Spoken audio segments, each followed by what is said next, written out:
started. The gallery is at capacity now, I'd ask, we've got some audio visual set up in the foyer so that you can listen to what is happening and be involved.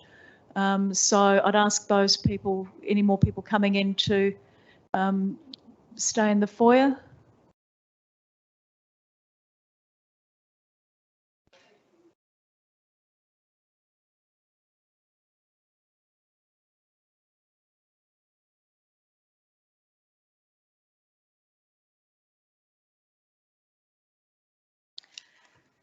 Thank you. Could you all please stand for the acknowledgement of country, diversity, commitment and service acknowledgement and prayer. The City of Victor Harbor acknowledges the Ramangeri and the Ngarrindjeri people, the traditional custodians of the land and surrounding waters where we live and work. We acknowledge their deep connection with country and we pay our respects to elders past, present and emerging. This respect is extended to Aboriginal and Torres Strait Islander people who are here today.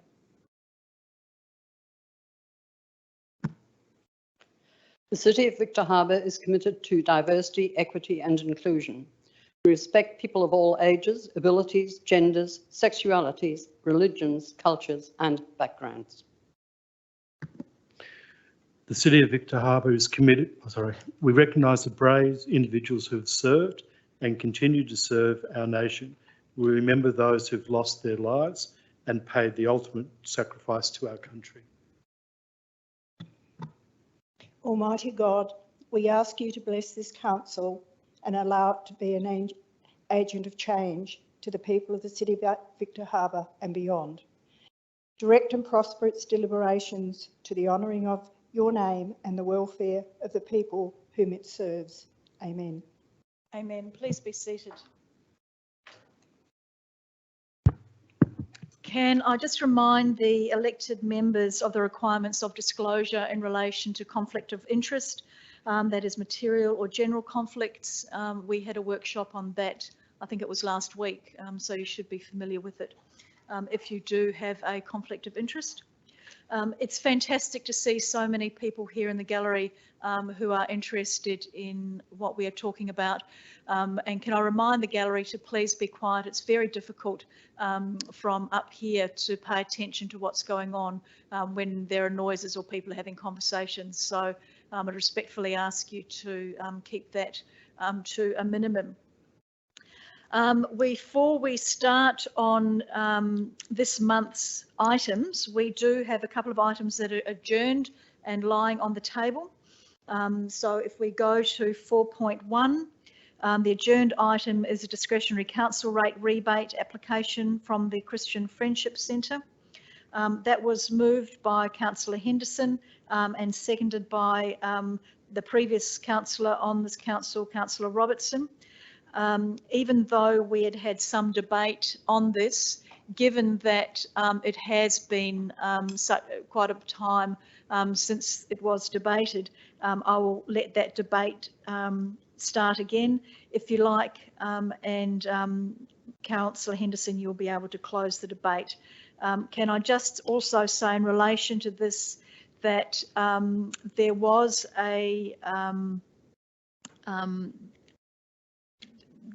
request for deputation by the Christian Friendship Centre, which I had to refuse because, as you are aware, the Local Government Act says that items that are adjourned and lying on the table have to come first. So the deputation was not able to occur. But I am aware that the gentleman has put his summary of his deputation actually in the report so that you can have a read of that and take any of that into consideration. So, Councillor Henderson, you moved the motion. Would you like to speak to it? Yes, thank you, Mayor. Yes, I'll say again what I said previously, which is that this application doesn't fit our discretionary rebate policy. And one of the areas ticked was land is being used by an organisation which provides a benefit or service to the local community. Well, this doesn't, in my opinion, directly do that. I believe it's an op shop and doesn't fit any of our categories for this discretionary rebate. Thank you, Councillor Henderson. Would anybody else like to speak to the motion? Councillor Burns? Yes, I agree with Councillor Henderson. I've looked at this in some depth, and if they were providing services to the community to the level of like Salvation Army or other organisations, I would be supportive. But it seems very much focused on just their own church group rather than the community, and I don't think it meets the criteria of discretionary in this instance, unfortunately. So. Thank you, Councillor Burns. Is there Councillor Kemp? Thank you, Mayor Jenkins. And I believe, yes, I understand that does not meet the prescribed criteria of the Act, but I believe that the Christian Friendship Centre is about religious purposes. It's about providing support and requirements to the community. Yes, it's not a church, we understand that, but how do we know that the people don't go there and pray? How do we know they don't go there and have religious meetings and discuss all about the faith of God and Jesus, etc.? So yes, I think in this case, because of the services they do provide and the chaplaincy for the schools and things like that, they raise money to help support the community in other ways. So I think that, yes, it's not prescribed by the Act, but I think we should show a little bit of discretion here and support them. So I am supporting that we give them a 100% rebate, and I'm voting against this motion. Thank you, Councillor Kemp. Is there any further discussion? Councillor Mann. Thank you, Mayor Jenkins. I note in the report it mentions about there are no current retail facilities that are getting the rebate. Just a question to administration around, do any of the op shops, the charitable op shops in our main street or broader town receive this rebate? And if they don't, and we were to honour this and provide this discretionary rebate, does it open the avenue for them to apply this approach to them and in requesting the same rebate? Victoria? Through the Mayor, you're correct, we don't provide the same rebate to other op shops. And while you are setting a precedent, it is up to the chamber to make the decisions on a case-by-case basis. Councillor Mann, your follow-up question? Just a comment after the question, please, Mayor. Yeah, I definitely appreciate the once-off nature of this. However, across the past 4 years, I've seen a lot of once-off, and I think it gets dangerous when council starts down that track because it makes it harder and harder to say no to others that come back if we don't stick to our policies. So as previously stated by the members, I think we need to follow our policy in this regard as well. Thanks. Thank you, Councillor Mann. Councillor Schiller, your microphone is on. Did you want to say something? No, I've got it clarified now. Thank you very much. Thank you. Does anybody else want to enter the debate? If no, Councillor Henderson, would you like to close the debate? No. In that case, I'll put it to the floor. All those in favour? And those against?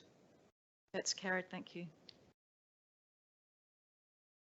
We now move to item 4.2, which is another adjourned motion on notice, reducing operational risk in the 2023 business plan. Once again, because this has been on the table since September, I will start the debate from scratch. However, it was moved by Councillor Robertson, who was councillor at that time. He cannot close the debate as he is no longer an elected member. So I will just ask if somebody would like to continue the debate. Councillor Kemp. Just for clarification, do you want me to speak to it, or you don't want me to move it again or anything like that? It's already been moved and seconded, okay. but you can speak to it. Thank you. I think due to the nature of this motion recommendation that operational risk, considering why we're into a state of overruns of 5 million from last year because we couldn't complete those projects.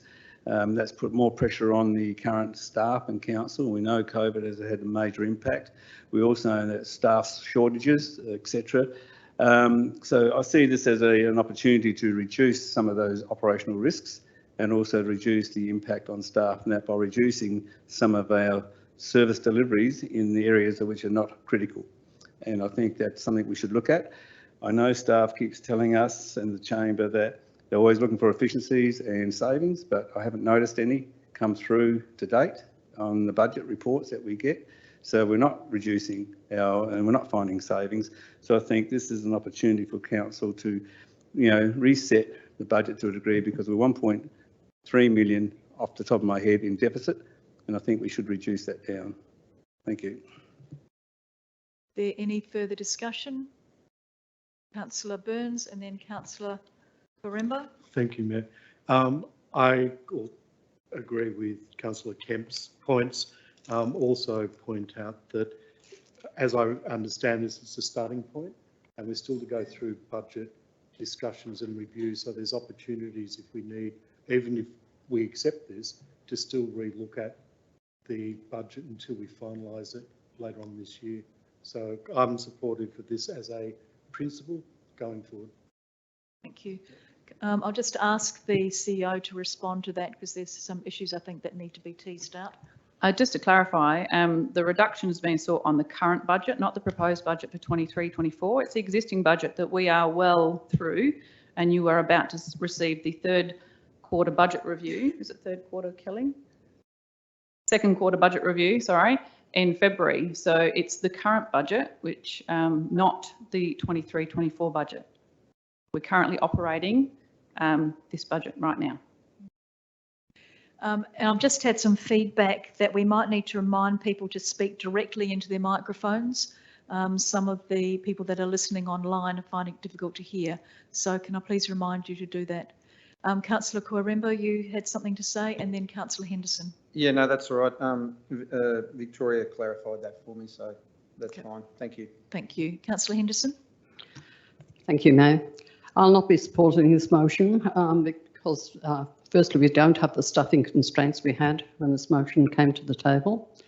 And if we were to go ahead with the reduction in the budget we're currently working with, there'd be a significant reduction in services to the community and or the service levels to the community, which would mean stakeholder engagement again, additional workshops, re-evaluation of our risk management, etc. We've promised our community a variety of things in our annual business plan, and we can't just turn around now and say we're not going to do some of those things. We've promised things. We can work with the budget, we review it regularly, and we can work with it as we proceed into the future. Changing things around, having additional stakeholder engagement, workshops, etc., would in fact add to our costs, would add significant increases to our costs for less benefit. So that it is not logical to do that. Thank you, Councillor Henderson. Sorry. Councillor Schiller. Just so for my clarification, if I vote against, I will be voting against the reduction of budget. That's correct, to keep it at the status quo. That's correct. Thank you. That's fairly important, so I need to get that right. Thank you. Are there any, Councillor Mann? Thank you, Mayor Jenkins. Yeah, I won't be supporting this motion either. It was something that came about from an elected member that they prepared themselves. I definitely appreciate the intent of it and agree at the time we were looking at how can we help our administration in the difficult time that was COVID and still was up until late last year quite a significant issue.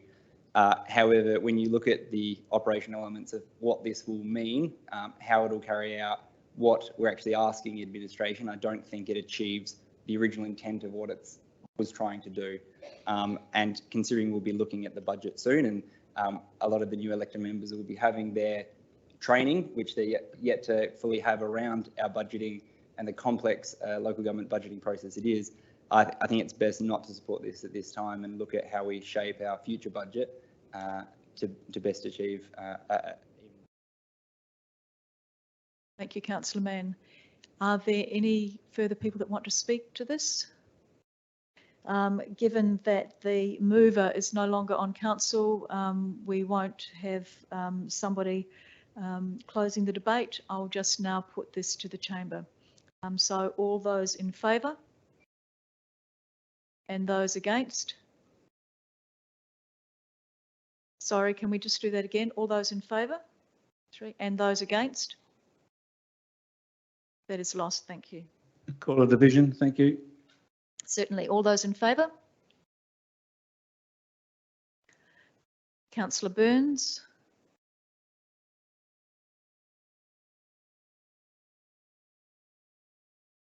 Councillor Karimba. Councillor Kemp. And those against? Councillor Mann. Councillor McKenzie. Councillor Schiller. Councillor Schofield. And Councillor Henderson. That motion is lost.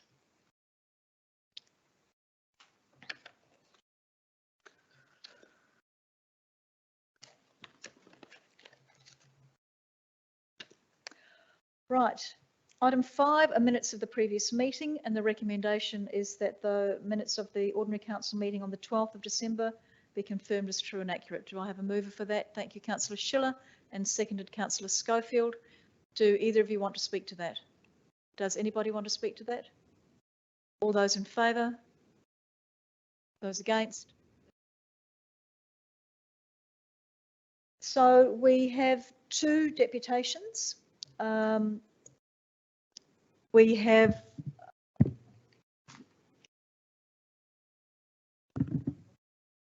one deputation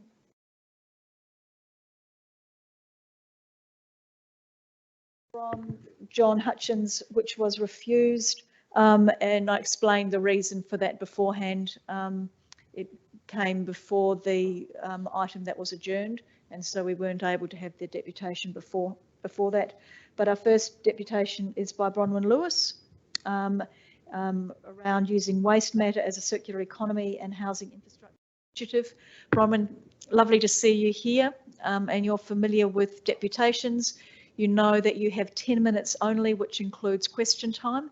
And given the length of the agenda tonight, I'll be really strict with that time for both yourself and doing the deputation. So please. Thank you, Mayor Jenkins. I just wondered if we could have the videos first. There's 2 little videos that are embedded into the presentation of 20 seconds each, but it just gives you an idea, and I'll explain to Councillor Schiller what you're watching.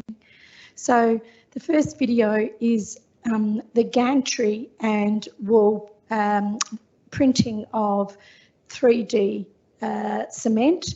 And this is printing a wall in, and you can see the gantry moving up and down the wall with wet cement at the top and dry cement at the bottom. This is really critical in some of our exploratory work, because we see that when walls are printed like this in situ, the cement is not compromised as it can be when it's a flat slab. And this is just a close-up video. So the gantry is moving along the side and the printer is sort of, it's a bit like toothpaste, Councillor Schiller, that's sort of it's streaming out, showing you how the cement is, but it's also giving you an indication of the gap between the walls, which creates quite a good thermal dynamic in terms of insulation. So we're going to give this a try with the clicker. So basically the presentation takes under 5 minutes, and it's about using recyclable materials to build houses. It's creating an industry for the Fleurieu that will save the planet, deal with the burgeoning issue of homelessness, and make money for councils. Now, let's see if it works. It's not working. Oh, yes, it did. How did I get here? Okay, so prior to moving to the Fleurieu in 2007, I spoke at the World Economic Forum about the burgeoning need for homes for women over 60.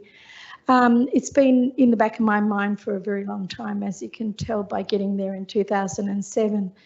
In 2020, I attended the Homeless Forum at Kyneton Rocks, which Mayor Jenkins spoke at, and I was approached by several people on that night and joined the Fleurieu Foundation Committee for Homelessness.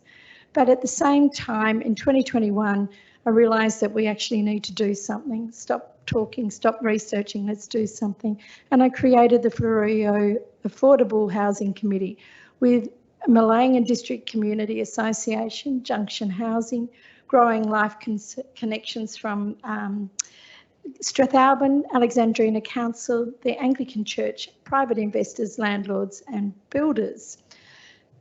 So out of that, 3 independent people came up wanting to make a difference. The first is a photo of me, the second is a photo of Doriana Corder, and the third is John Nicolaides.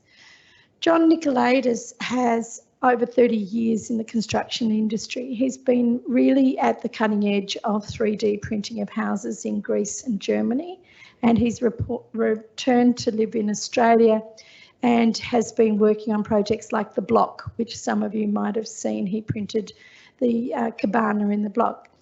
Doriana Corder has a Bachelor of Architecture with honours and a Grad Dip of Urban Design. She is a very experienced urban designer and comes to this project with the idea that just because you're building a cheap house doesn't mean to say it needs to look ugly. This is about aesthetics and building a community that is complementary to the existing community. My background is in teaching entrepreneurship for over 20 years.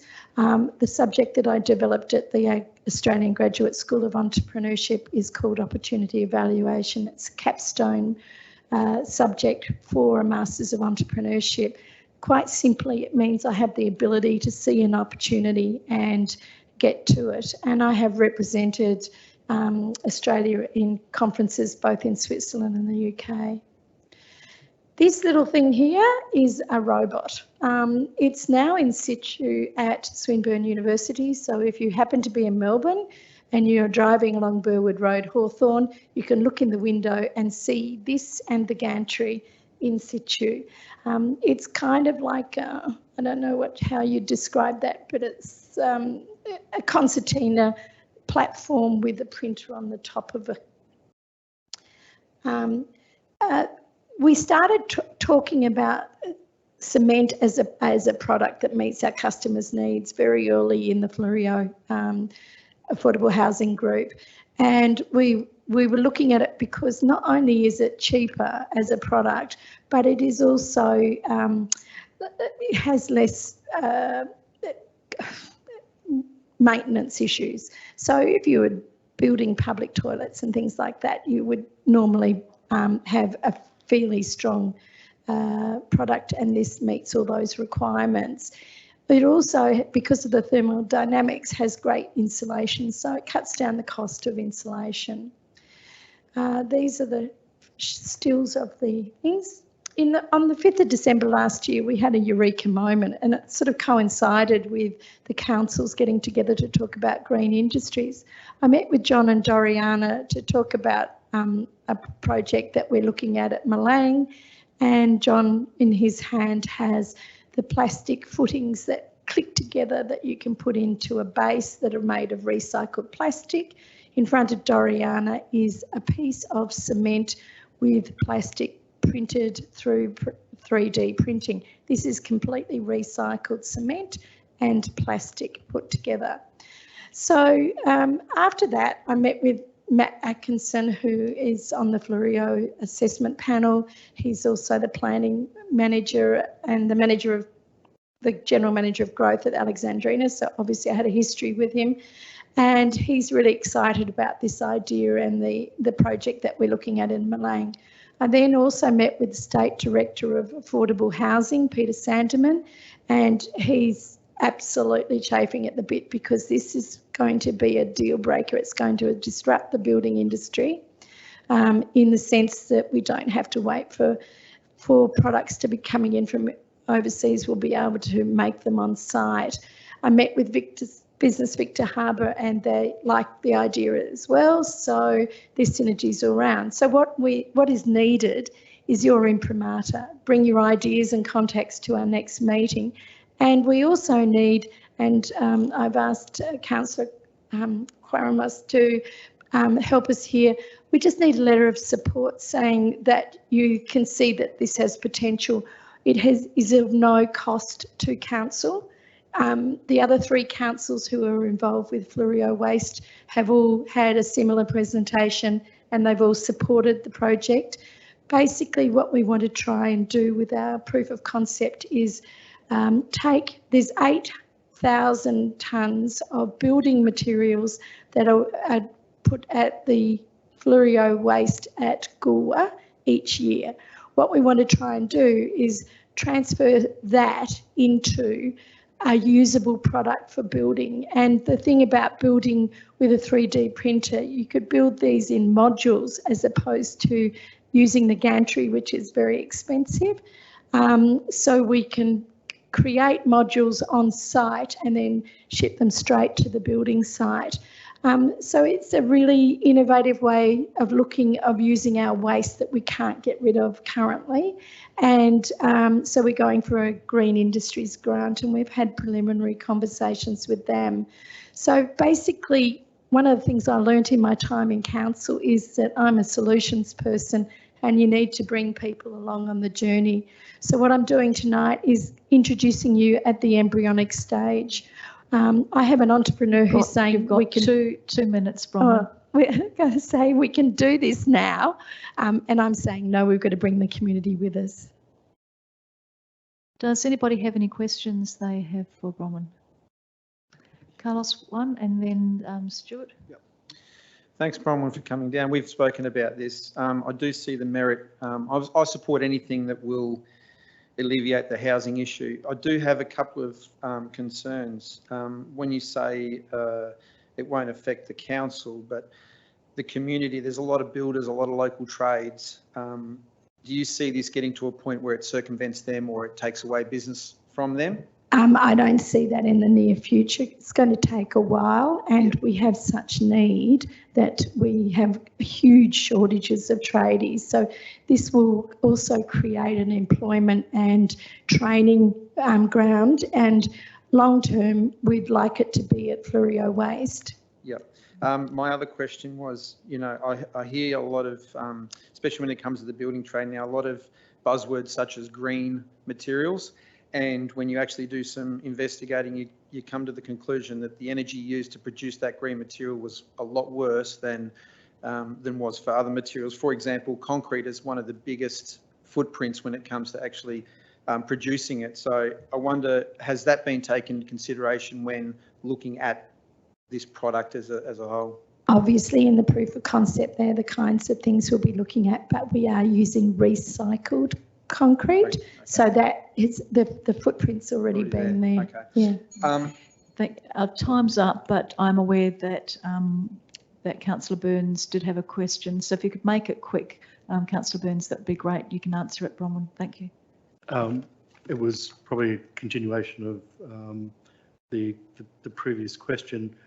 Whilst I understand there is a footprint in producing the concrete, my understanding is it's actually very minimal. It's actually less in the construction using the 3D printer than traditional methods.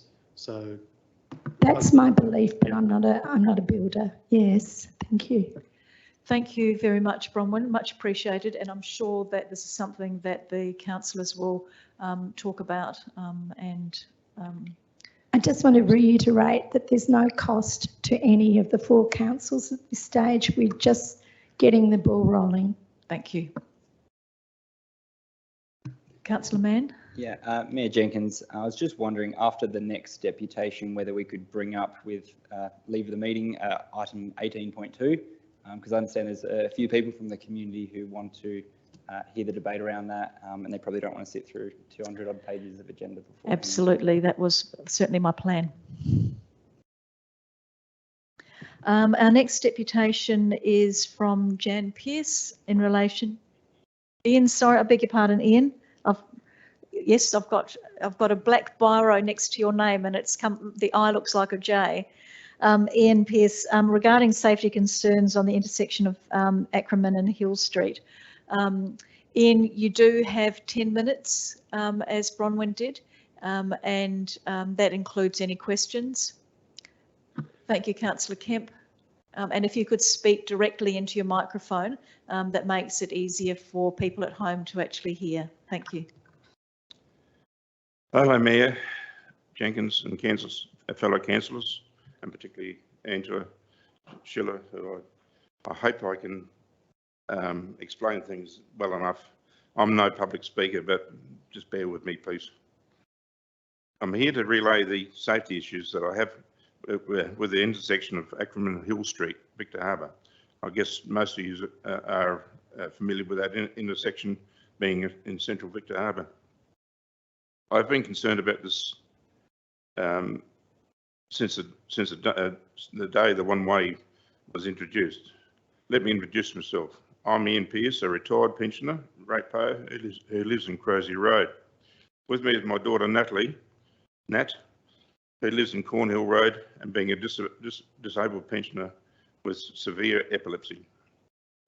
Nat is about the only epileptic in the state who can drive a modified, was allowed to drive a modified electric wheelchair. However, she must be accompanied by a carer with a remote stopping device, which I've got here. It's a bit hard to see for me here, but I've tried to show the intersection concerned on a street map as circled, and I haven't got a copy of it myself. Go back to the other one, please. Yeah, that's right. Hill Street in particular starts at William Street. This is for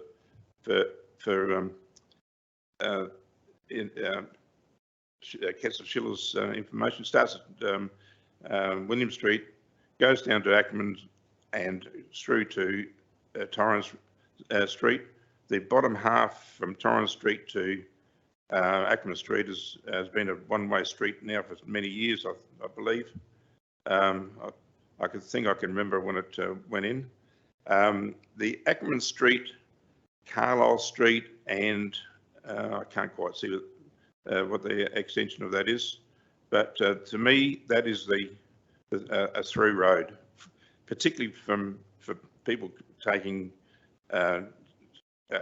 students to the primary school. They use that as an access rather than go take on the traffic down the street. Next one, please. That's a picture that I took this morning. No, sorry, not this morning, yesterday. You can see there's nothing other than a stop sign, which has got the big red arrow, not stop sign, giveaways, no entry sign, sorry. And you can see in the blue line, the Woolworths Undercroft entry into Hill Street. The next one, please. As it is there, that is how it is at the moment. And I noticed that this morning that actually just the top part of Big Right, I think. I noticed this morning that the left-hand no entry from the I assume it's Eastleigh side has disappeared, but I guess the vandals have done that. Next one, please. Yeah. This is I'll go to back to my notes. Matt uses this intersection as a route to go shopping and visiting us as her parents many times a week. During these trips, she rates the recent near misses not only to her but also vehicle traffic ignoring the signage, either deliberately or perhaps not actually understanding the signs. Additionally, drivers wishing to enter the Woolworths Undercroft from this intersection as it's only a short distance that needs to be, but it needs to be stopped by a physical barrier. I believe the council have pedestrian safety, traffic flow / control, and vehicle emissions contribution to the climate debate as important community issues. My suggestion is to relocate the giveaway signs. You can go up next one, please.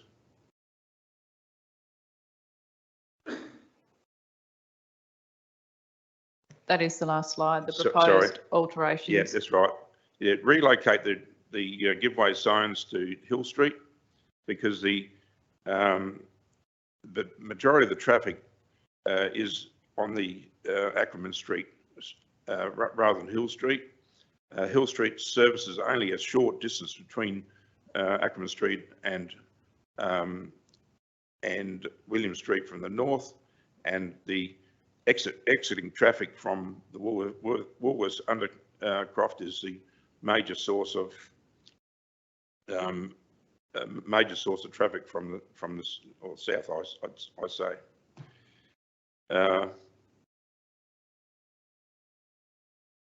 Hill Street has less traffic moves in the street, plus the vehicles exiting Undercroft are already going slow and seem to give way to Ackerman Street traffic anyhow. The traffic on Ackerman Street is boosted by the primary school, as the parents avoiding using Hindmarsh Road when heading in to and from the southwest. The primary school traffic really has come about by parents having to do a right-hand turn onto Hindmarsh Road down that area, so they find it easy just to keep on going through to Ackerman Street. I'm also sure this will help the environment due to the unnecessary braking and accelerating of the Ackerman Street traffic. We must stop the southbound traffic entering Hill Street, and in this area, a traffic island or some sort of barrier is required to block the entry and to back up the no entry sign, which a lot of people, when they're looking to what street they're at to or where they need to go, they fail to see the no entry signs. Alternatively, the no entry sign could be moved down to the end. Can we just go back to, go back, sorry, the next one. No, sorry, the other way. Oh, there. You can see the Woolworths Undercross exit. I think the no entry sign could perhaps be moved down to there to allow people to go into that Undercroft, because at the moment it's pushing all the Undercroft traffic that's entering the Undercroft back into Crozier Road and also Torrens Road. Anyway, thank you for listening, and I hope that something can be done before someone gets injured. Thank you. You have 2 minutes left. I might just ask Kathy Hayter to update you as to what plans the council might have in relation to that intersection. Thank you, through the Mayor. Thank you, Mr. Pearce. Just letting you know that coincidentally, Council is about to go out to tender for a whole corridor strategy around Ackerman Street, which looks at not only the traffic management, the road, the signage, but the pedestrian and the footpath users, the cyclists. So Council in its long-term financial plan committed funds this year for that design, and it has $250,000 allocated in its long-term financial plan for construction and change works for next year. So it is in our current plan. Thank you for that. I just hope my suggestions are taken into account. Thank you. We have time for one very quick question if anybody has any questions. If not, thank you very much for your presentation. It's very appreciated. And I think that it's great when we get community members coming and talking to us about some of their concerns, because as much as elected members and staff, we try and be out there in the community as much as possible. There's nothing like somebody coming and speaking to us directly about some of the concerns that they may have. Before we move on to the item that Councillor Mann was talking about, we do have one question from the gallery. Are you here, Mr. Robertson? Yep. So I'm happy to take your question. You've got 2 questions there. I'm happy to take them, Mr. Robertson, although I do understand that we have answered them, well, very similar questions previously, but please go ahead. Thank you, Mayor. 2 questions, one about the management of Granite Island and the consequent survival of the penguin colony there, and the second question about the City of Victor Harbor corporate system software implementation project. On the management of Granite Island, it would appear that we don't have any management of the island. The main actors there, the Department of Environment, has no rangers on the island at the time the penguins come in, and they're having a huge problem with their breeding because of the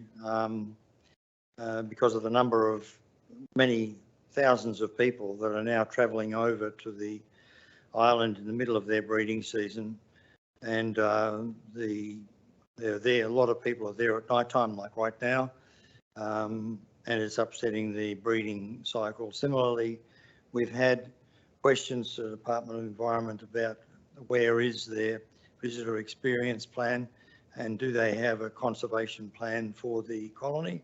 And I believe, what I understand to be corrected, that the department has failed to provide us with any indication they have plans for these matters. So my question is, will the professional visitor and biodiversity management be provided to Granite Island? Second question. I'll answer that one now.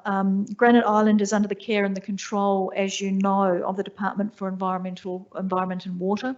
It is not under the care and control of council at all.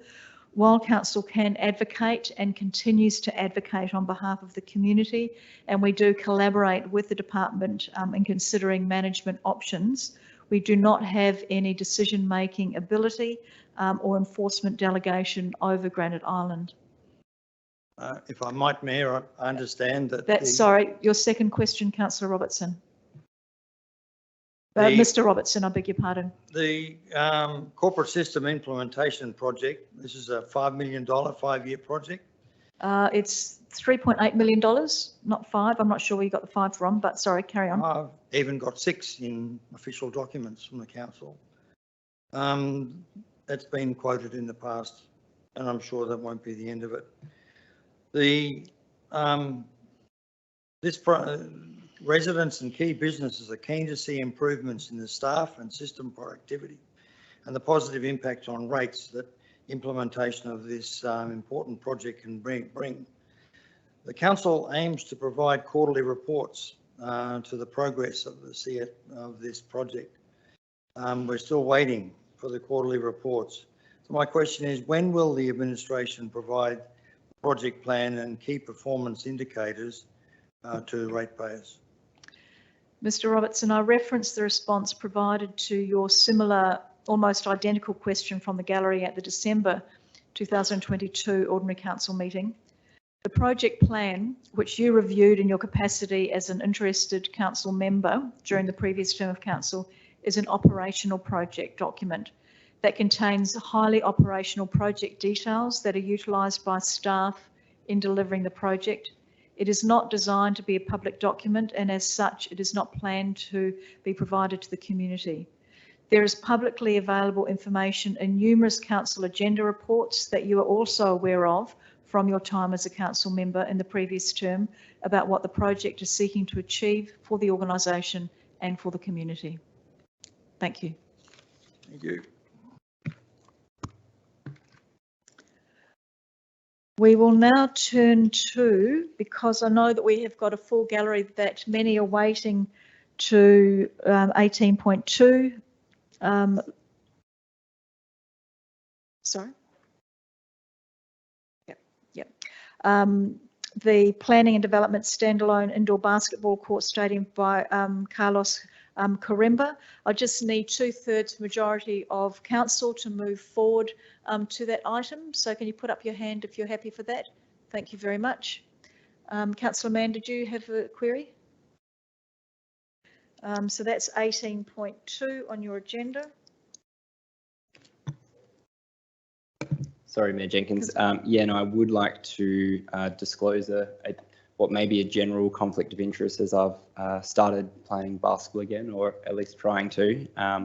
I'll deal with that by remaining in the chamber debating and voting on this motion. Thanks. Thank you, Councillor Mann. Councillor Coremba, would you like to propose your motion? Yeah, I would. Do I get to talk to it now?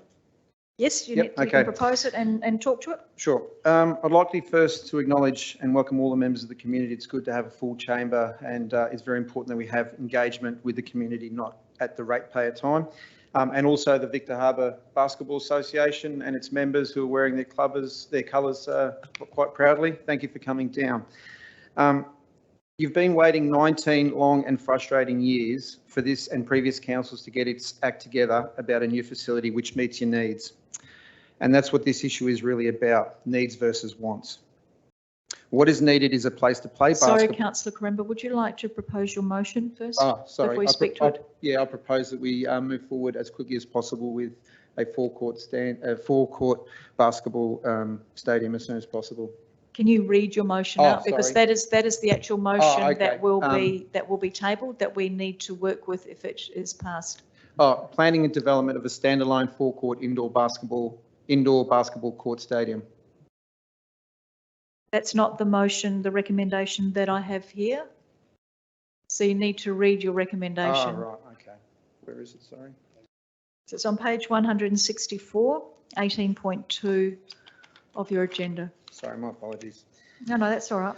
So that your the motion yep. is that the City of Victor Harbor. Oh, okay, my recommendation that the City of Victor Harbor proceed as soon as possible with the planning and development of a standalone four indoor basketball court stadium as a priority, along with associated car parking facilities and essential services, amenities, toilets, etc., with a view of planning additional facilities when the economic environment is better and the council is in a financial position to afford them. Thank you, councillor Karemba. Would you like to speak to your motion? Yes. And then I will ask for a seconder. So yeah, as I was saying before, the basketball community's been waiting a long time for this, and this is what I'm proposing: a multi-use four-court stadium which meets the community's immediate needs, a facility which can be built relatively soon, and a development designed to which more courts can be added if required as demand increases. It will have greater opportunity of attracting sustainable public funding from existing government programs. It will also free up current sports complex to other sports such as gymnastics. I believe is an asset we can afford right now without going into crippling debt in the middle of an economic downturn that is impoverishing the very ratepayers whose interests we are supposed to be representing. It's a feasible, achievable and affordable option which acknowledges reality. The other option, which has gone out to consultation, in my opinion, is pie in the sky. It's unaffordable and it ignores the reality that our mostly low-income retired ratepayers cannot afford to service the massive debt it would incur. Council's own current consultation talks about a $46 million precinct, which was previously considered to be financially unsustainable. But let's talk about the gold-plated option and put it into perspective. Number one, it would require the largest one-off debt this council has ever had in a slowing economy. Number two, it would rely on largest federal or state grants this council has ever asked for programs which do not exist and from governments that are withdrawing money from the region. Number three, previous councils have rejected this project and its enormous price tag. Number four, it would mean no money for other major projects such as the Arts and Cultural Centre and Bluff Master Plan unless further debt was introduced. Number five, it will potentially run at a loss, adding much burden to other loss-making ventures like the Aquatic Centre and horse-drawn tram. It's asking for 2 or 3 times the cost of comparable facilities in other South Australian regional areas and towns. For example, Berry, 10 million, Loxton, 12 million, Kadina, 14 million, and Port Augusta, 16 million. Our own community consultation has come back at less than 400 people approving the development, which equates to 4% of the population. We are literally prepared to spend 40 million plus on what 4% of the population wants. It's sad and tragic that I even have to raise this, but it should be obvious to the elected members that this revised proposal is just as unaffordable as the previous one. We are literally talking about borrowing $20 million and going into massive debt in the middle of an incoming economic downturn with ever-increasing living costs. What planet are we living on? I've been told the gold-plated stadium, which will service a regional catchment of 50,000 people, but our obligation is not to the region of 50,000 people, it's to 13,000 ratepayers of the City of Victor Harbor that will be picking up the bill. I repeat, the community, the basketball community needs a stadium, but they don't need all the bells and whistles which is being proposed. And I repeat, I believe supporting my motion will provide the community with a facility sooner rather than later, if at all, without massive debt or begging for grants that may not be forthcoming. It will also allow the elected members options for helping others within the community. What we need is for this council to get its priorities right. My motion is a reasonable way forward, and it demands the support of councillors who claim to put the interests of the community and its ratepayers first.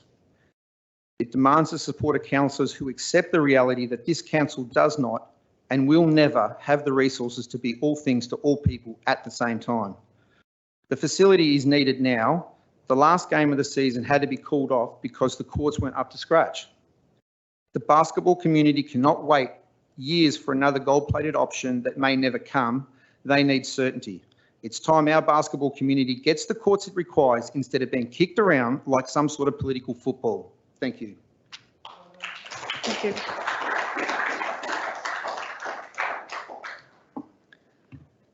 Do I have a seconder for motion? Councillor Burns, would you like to speak to it? Yes, I would. Thank you, Mayor. I thought hard about this proposal, and whilst I like the idea of what's being shown to the community, I'm really concerned about the affordability. I had a look at the current local minister and what the grants currently available are, and the maximum that's available for councils for a sports facility is no more than $500,000. That's in the current guidelines. There's $5 million available. So which grant are you referring to? Because there's a number of different grants. Community Recreation and Sports Facility Program. Okay, so that's one Correct. grant. There are a number of other grants as well. Carry on.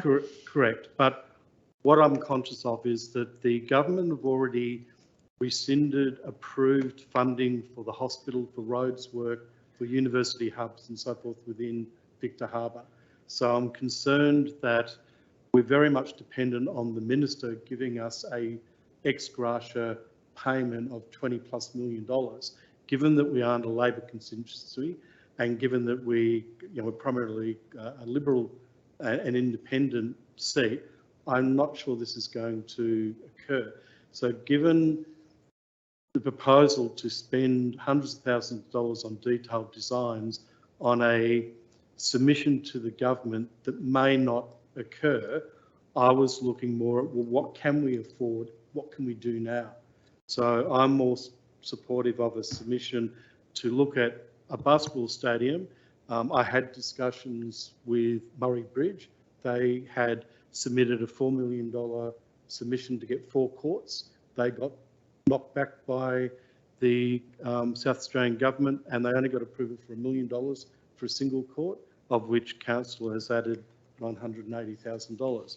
I talked to Millicent today, that is the premier basketball stadium within southeast of South Australia, and their cost was $2 million to build a 3-court stadium, of which they provided a lot of work effort materials through the community. So you could probably add another $1 million or so to that.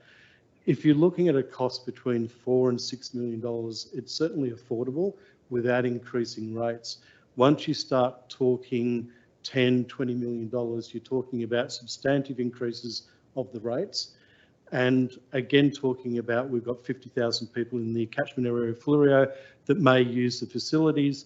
The reality is that, you've got 500 odd members.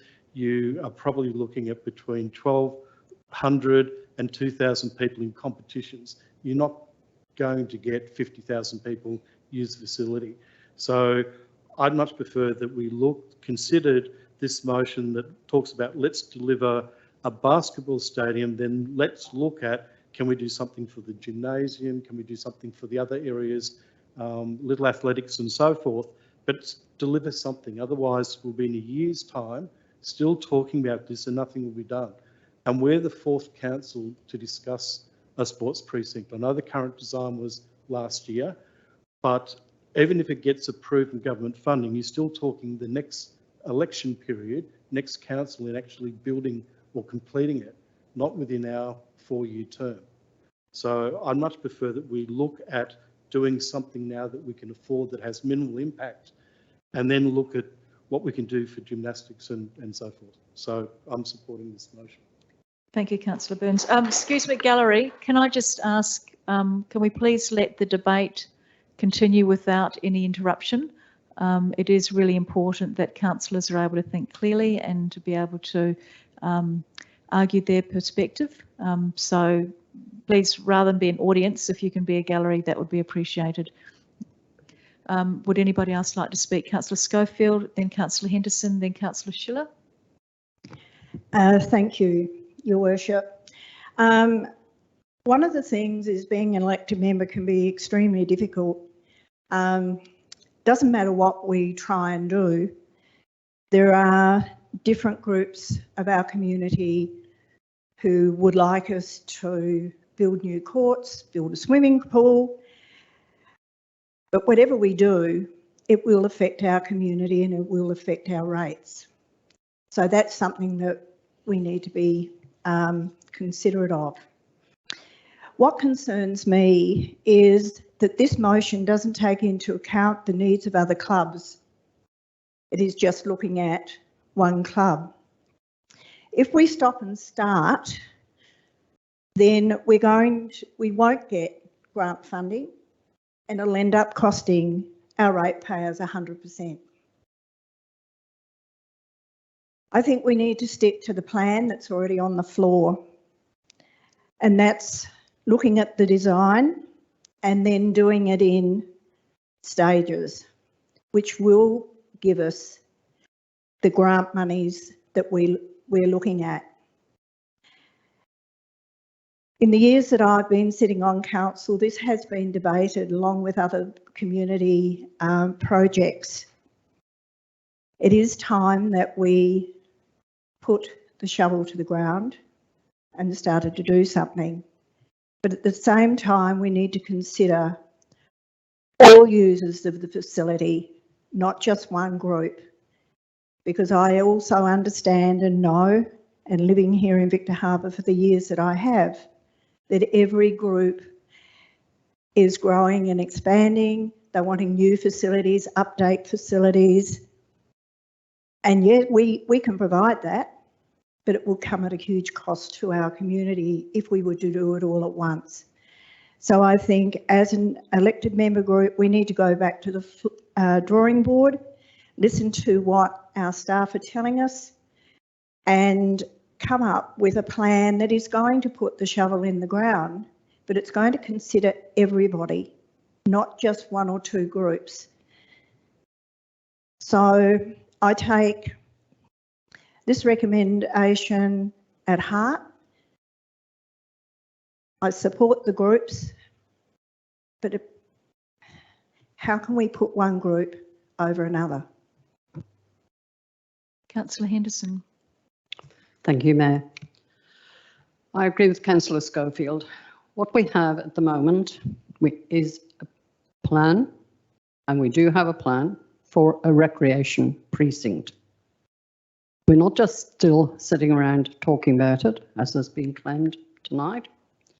And we're also not offering something that you could describe that comes with all the bells and whistles. That is not correct.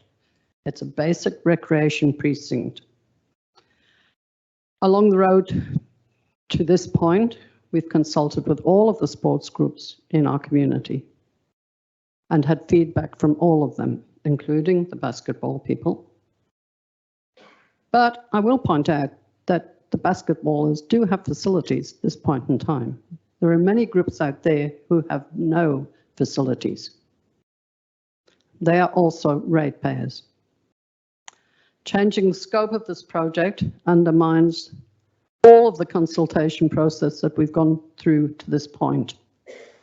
It says to those people we consulted with, well, we're no longer listening to you. Thank you for your feedback, but no thanks. Totally unfair. It adds community confusion and frustration and anger. And the next time we have an idea or a plan, we go out to the community, Nobody will worry about feeding back because they're not being heard.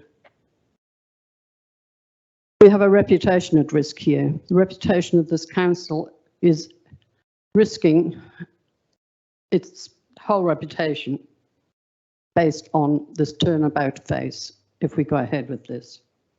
We've shown in our long-term financial plan that the recreation precinct is affordable. And the whole point of having a long-term financial plan is that it is not the ratepayers sitting in this room or in this community tonight who are paying for that, but subsequent generations who will be enjoying those facilities will also be paying towards those facilities. It's an intergenerational plan, and we need to look to the future. So I will not be supporting this motion, obviously, because I think it would be totally unfair to many sectors of our community. And I do personally support all of our sporting communities, not just one small group. Thank you, Councillor Henderson. Councillor Schiller.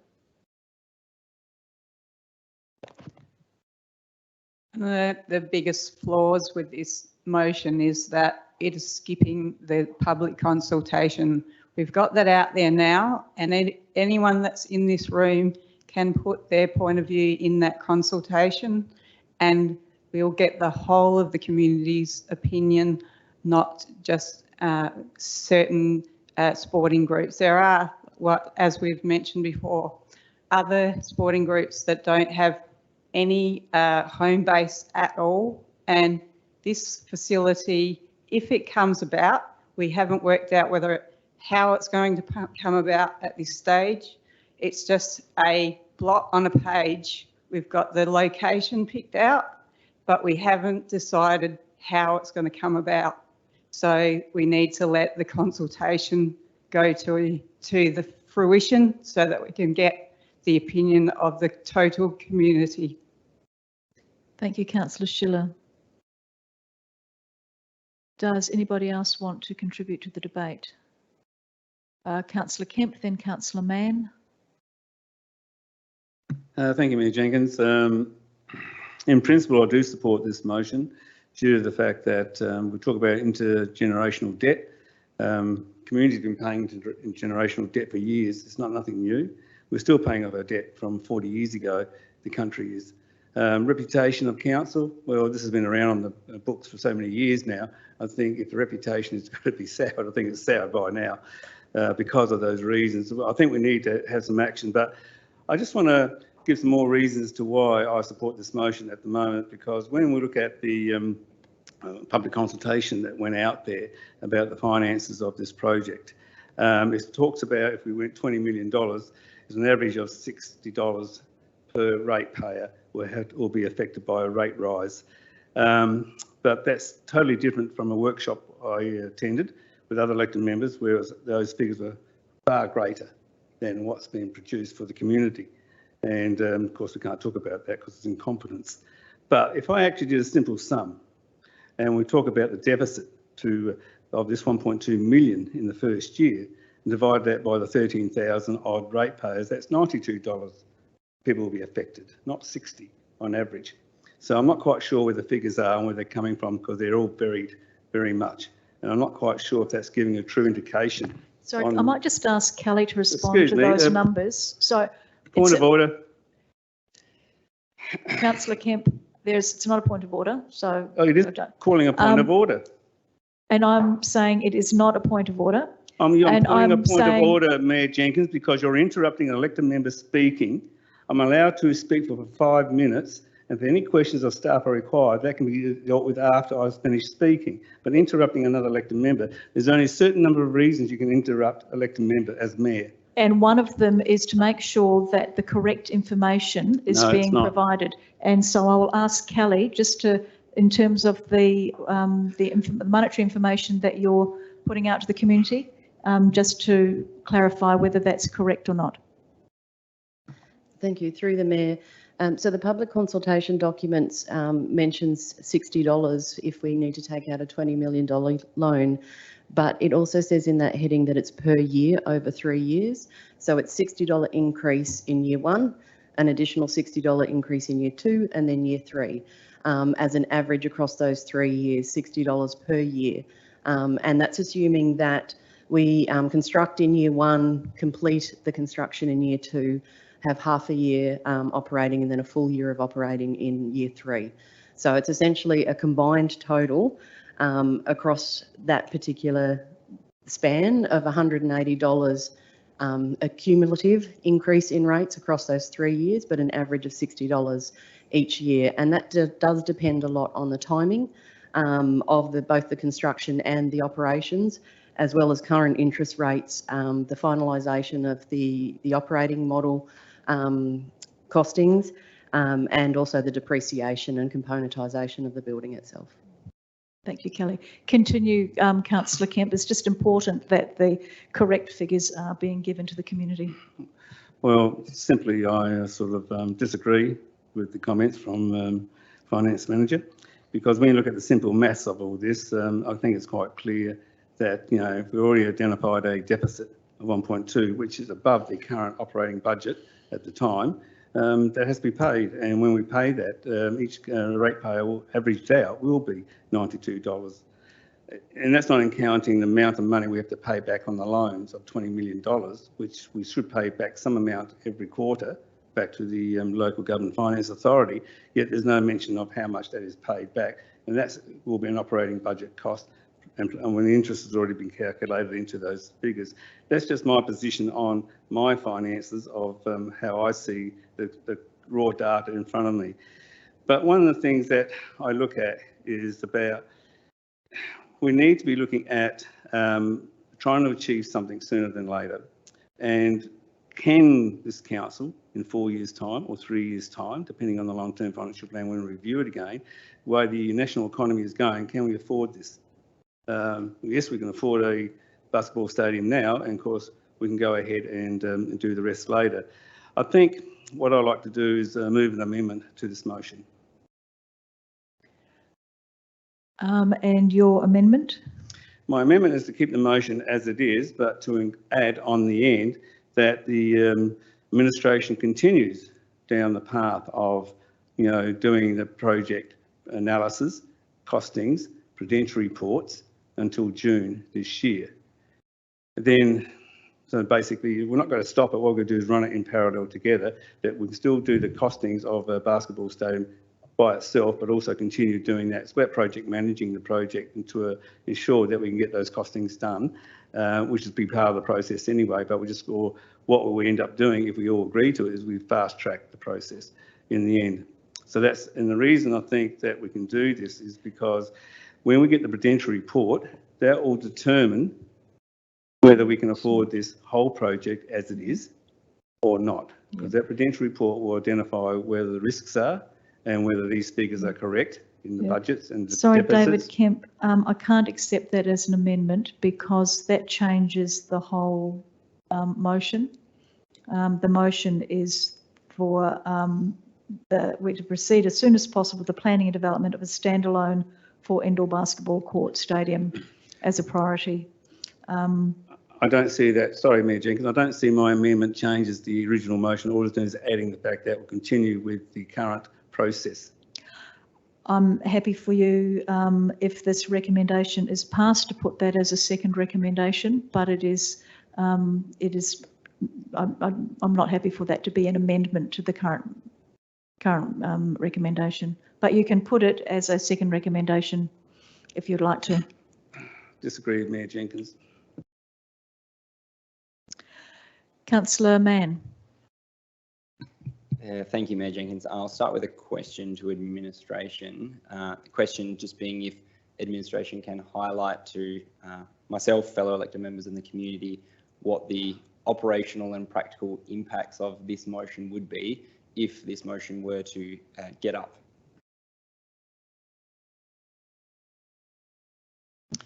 Through the Mayor. It's a little complicated to explain, but at this current time, the council has endorsed the concept plans and endorsed those concept plans for the purposes of a public consultation. It has also endorsed a budget for the concept plans and the work that's currently underway for a precinct, which incorporates the various parties that are involved. This motion as it stands is basically, would be instructing the council to partake in the development or planning and development of a standalone, a separate project would it be, as opposed to the one that we're doing. So that would be my only clarity, is that we currently have a project that is underway and is for consultation at this current time. And this resolution doesn't speak to that current project, it speaks to a completely separate project. So I understand the intent. If I may, through the Mayor, in terms of just some clarity for Councillor Quiremba, to try and help you achieve what you're trying to achieve, if you are looking to make a priority for the stadium as the first stage or the only stage of this precinct project, then you could move along those lines. But as it currently stands, we can't stop doing what we're doing without a resolution of the chamber. So this would be in addition to what we are currently doing. Councillor Mann. Thank you, Mayor Jenkins, and thank you, CEO, for the clarity around the issues with the current motion above that's been put up.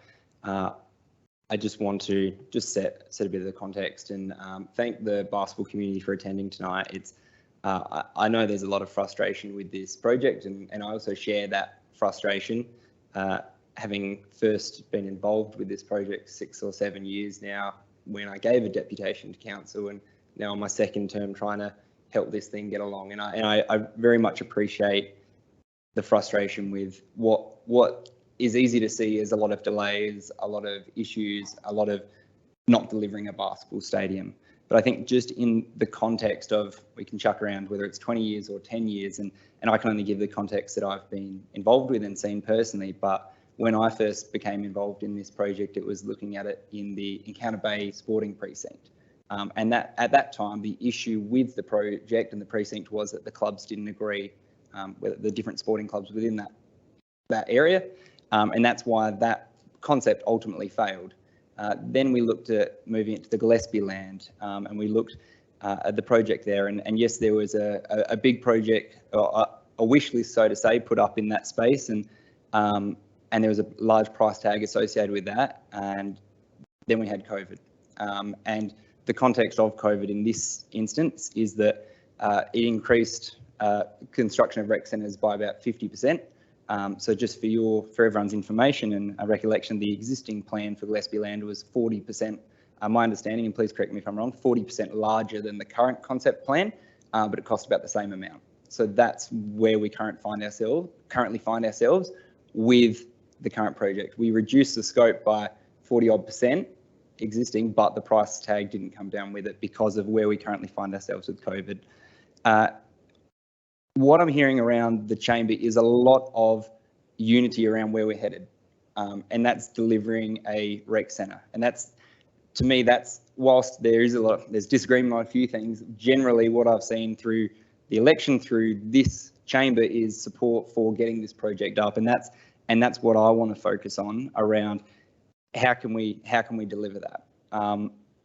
What my perspective on this, what specifically this recommendation that we have to debate is that there's a lot of things that it doesn't do, and a lot of issues that it creates. So the commentary I'm hearing from the chamber is that, yeah, we want to look at a staged approach. We want to deliver basketball first. That's fine, but that's not what this motion does. Because if we're looking at a staged approach, which is one of the things we will be looking at in the natural progress of things, that's looking at, okay, well, what does it cost to design this space and deliver it in stages? And so if we exclude literally what this says, with a view to planning for additional facilities when the economic environment is better, then we're directing the administration not to look at how we stage multiple things, and we're looking at everything in isolation. And if you're staging a project, you need to be doing all that design work together before you start splitting it up, or it will just become a lot more expensive for the community, and we won't achieve a good result. Because of all the stages of the project and the stopping and starting in different areas, at different scopes, it means we haven't got to the stage of what are the detailed operational costs and the detailed capital expectations and how we're going to fund that. That, even though the project's been going for a number of years now, that is information we're yet to obtain, but we're going to have very soon.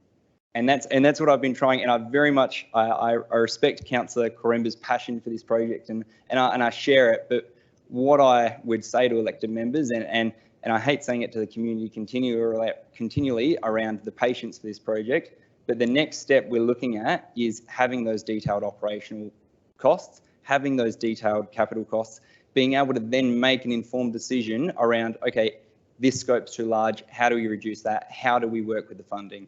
For example, we're hearing grant funding is hard to come by at the moment.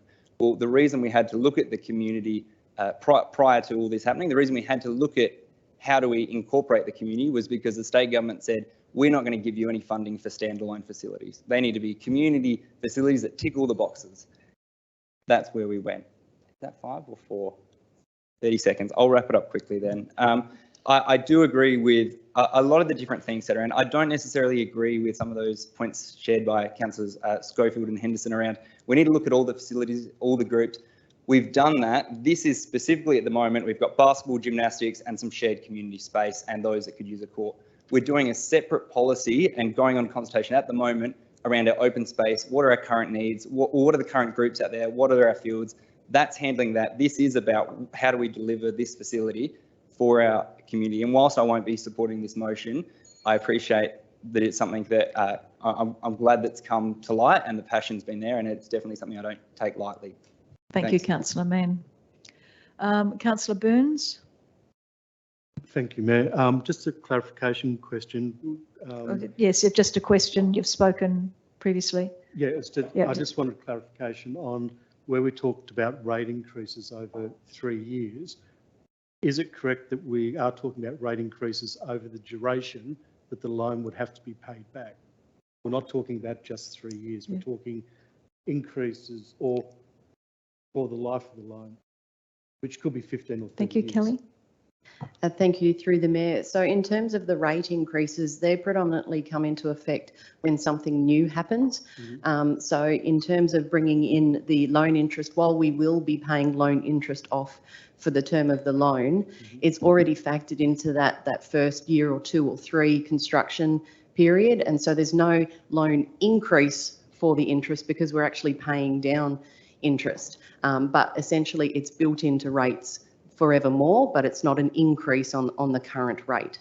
I don't know if that helps at all. It's easier on a whiteboard. It does, only that when we're talking about staging it, so every time you do a stage, we'll be borrowing more money, in which case there's potentially going to be rate increases. Yes, through the Mayor. So if we were staging it in terms of building one section and then another section, that would be the rate increases that we're quoting of an average of $60 per year or $180 across the build would be spread out further. So we would only borrow what we absolutely had to for each stage. And so the increase would be less in terms of that each year until we had borrowed the full amount. Thank you. Councillor McKenzie, did you want to speak? I think everybody else has. Would you like the opportunity? Yeah, I will. I'll just, like others have said, it's a great opportunity to have a community space for not only our council region but beyond as well. Yes, I understand basketball is a massive part of the current rec centre that we use, and previously I have played basketball and used that space and definitely see the need for it. But at this time, I would like to see the full concept planned out and structured, and then we can look at the stages side of things as well, which I believe will help in properly developing that basketball space with the intention of building onto that, opposed to just building the standalone basketball stadium and then having to revisit how to attach and grow onto that. So yeah, I'd like to see the full concept. Thank you. Councillor Coremba, would you like to close the debate? Can I have a question first before I close? Yes. My question is to the CEO. So as we said before, I think all things being equal and all the stars lining up, the proposal we have in front of us in regards to the whole complex, when will the basketball courts or sports precinct be ready and up and operational? Again, I think you asked me this question in a forum and I said, I don't have a crystal ball. I mean, all things considered, if this chamber decided to build it next year and borrow a lot of money, you could build it next year, but there's a lot of planning to go through. So I can't answer that question. Yeah. But what I can say is the chamber, based on the passion that is in the community and this room at the moment for the basketball stadium, it can move a resolution at a later time that basically says that it will seriously consider a staged approach and the indoor stadium would be the first priority. So at no stage at the moment you have a concept, and at no stage you're talking about borrowing money. We are nowhere near borrowing money. And I give a really good example of this council actually developed a Main Street precinct plan way before my time, and it did it as a staged approach. And it had, correct me if I'm wrong, I think about 6 stages. And because it staged it, it applied for funding for every single stage. It received funding for every single stage, but it did it in a staged approach when it was ready to do so. So if you have a master plan, which has all the elements that are staged, the council can resolve to just build the basketball stadium because that is its priority, and the rest can wait, and there is no urgency. And when you get down to the detailed design of the products that you're going to build the stadium with, you'll have those full costings. We don't have any of that information at the moment.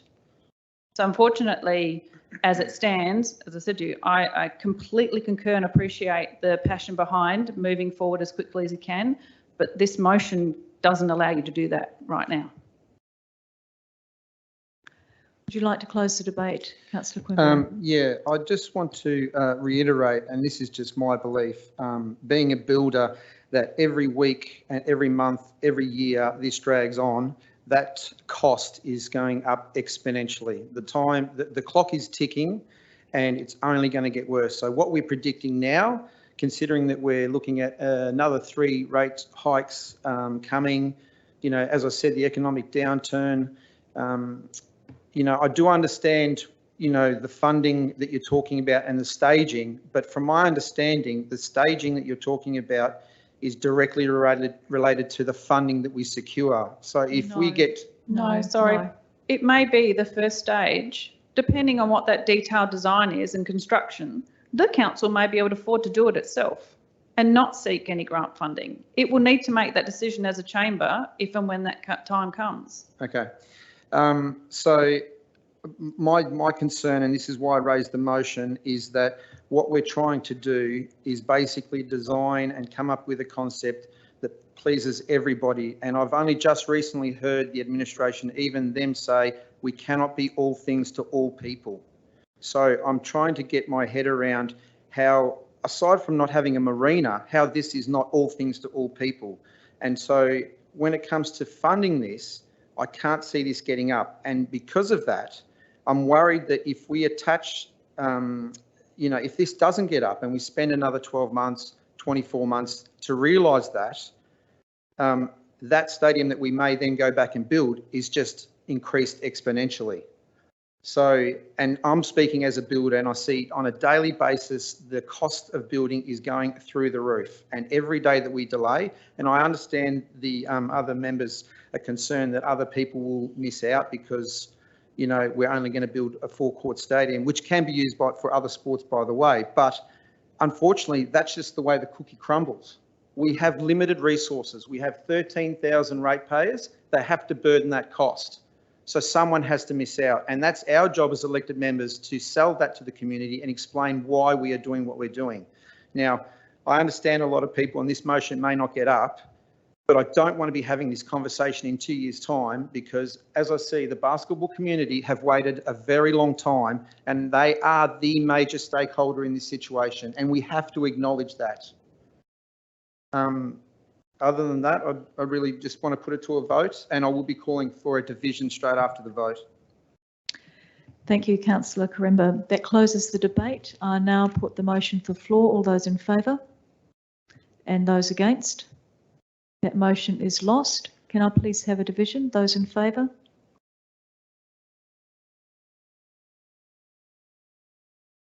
For Councillor Burns, Councillor Karimba, Councillor Kemp.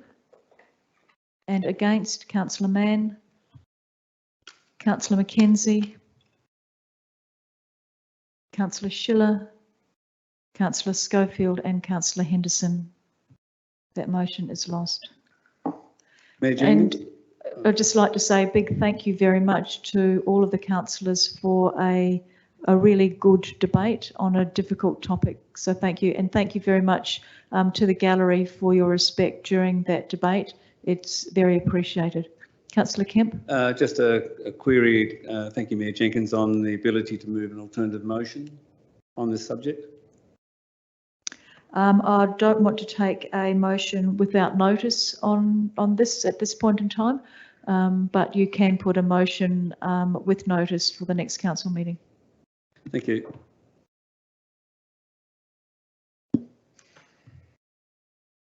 So I don't know whether or not the gallery want to stay for the rest of the meeting or whether or not you want to go and have a cup of tea.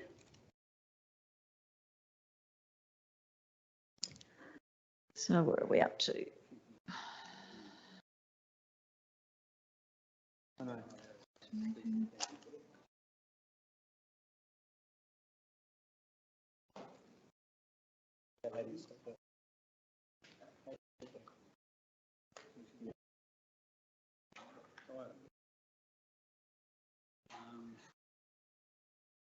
All right, so we are now up to item 8, which is the petitions.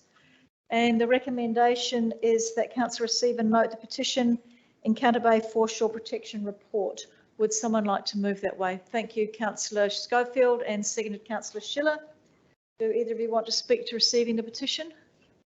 Does anybody want to speak to the petition? All those in favour? Those against? That's carried, thank you. And the Office of the Chief Executive, the outstanding resolutions for January, and the recommendation is that council receive and note the report. Would someone like to move that way?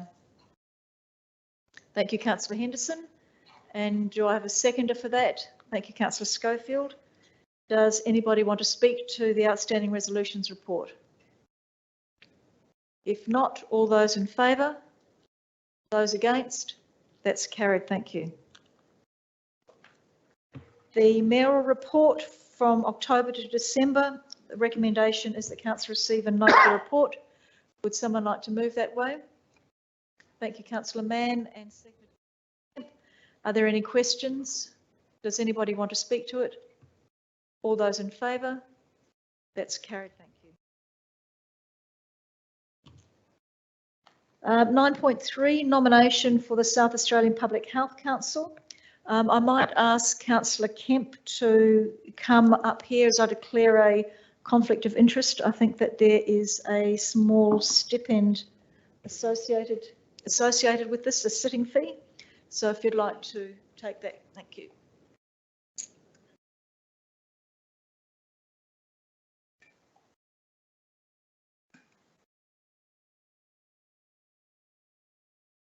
Careful. Always. Excellent. Right. Mayor Jenkins has left the room. The recommendation that council support the nomination of Mayor Moira Jenkins to the South Australian Public Health Council. I'm looking for a mover. Yes, Braden Mann. Councillor Mann, would you like to speak to it? Looking for a seconder. Councillor Henderson, thank you. Would you like to speak to it? Yeah, would anybody like to speak to this recommendation? All in favour? Carried unanimously. Thank you. We'll call Mayor Jenkins back in.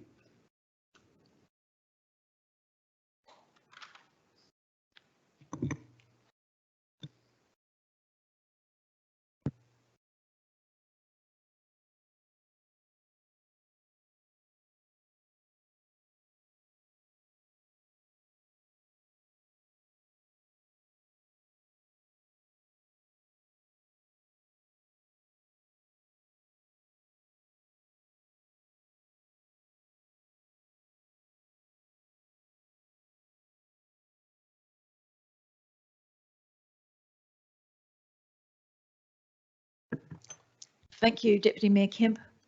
We now move to item 12, Environment and Infrastructure, and this is in relation to the revocation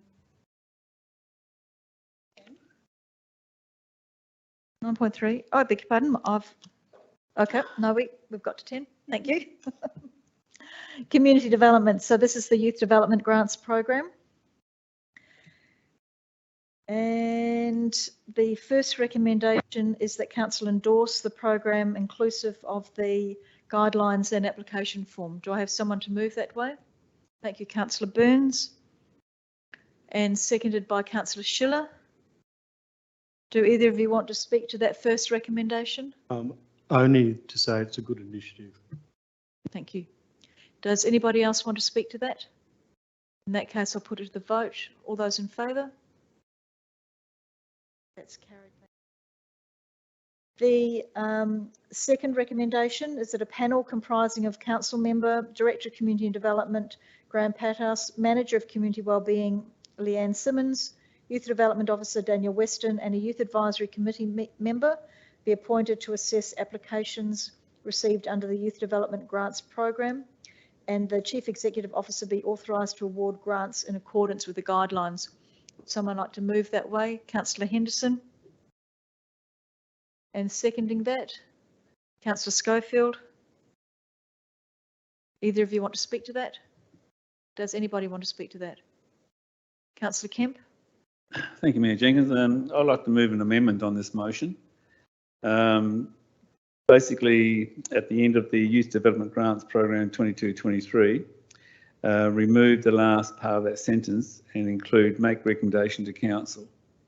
So it will read, the panel comprising of the council member, Director Community Development Graham Pathouse, Manager of Community Wellbeing Leanne Simmons, Youth Development Officer Daniel Weston, and Youth Advisory Committee member appoint to assess applications received under the Youth Development Grants Program 22-23 and make recommendation to council.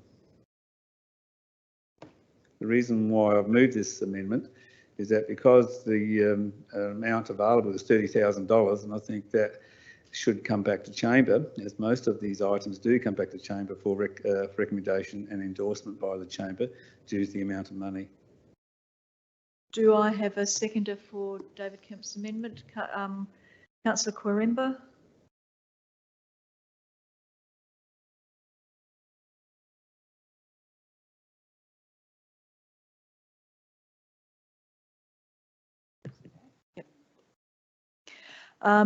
If anybody speaks now in relation to the amendment, which you're able to do, you will be seen to be speaking for the motion as well.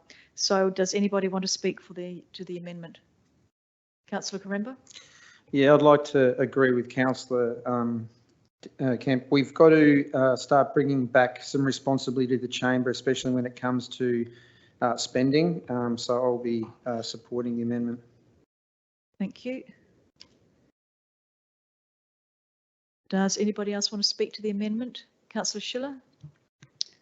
Prior to this, wasn't the, once the decision was made by the particular group, which was made up of the people that's listed there, didn't it come back to council for endorsement after they'd made the decision anyway? Graham, not this one. Some Right. of them do come to council for endorsement, but others, the Decision chief, goes. the chief executive officer is authorised to award the grants. Okay, thank you. Thank you. Is there any further discussion on the amendment? Councillor Burns?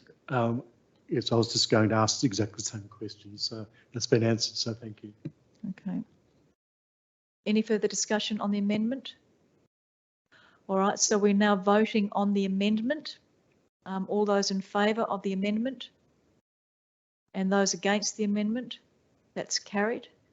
So the recommendation now reads that the Youth Development Grants Program 2023 and that the and make recommendation to council. So we're now talking about the actual recommendation, but those people who spoke to the amendment and unable to speak to the recommendation, does anybody want to speak to the recommendation? No. So Councillor Henderson, you may want to close the debate. No. In that case, I'll put recommendation 2 to the floor. All those in favour? Those against? Sorry, councillor Schiller.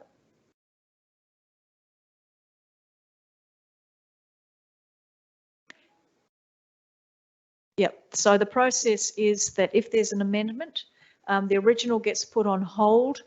We vote on the amendment. If the amendment is carried, it becomes part of the original motion. So we go back to the original motion. Yep, so you vote on the original motion now, which is the amended motion. Does that make sense? Yep. So can I just do that vote again on the, and this is the original recommendation 2, that includes the amendment because the amendment was carried. All those in favour? And those against? That's carried, thank you.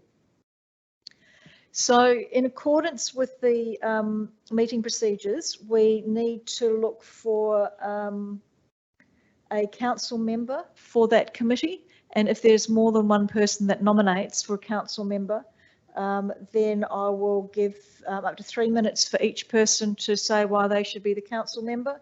And we'll look at appointing the Chief Executive Officer as the returning officer. But if we only have one nominee, then that person, with the agreement of the council, will be appointed. So do I have any nominations to be the youth on the youth committee? Councillor Mackenzie, you'd like to stand?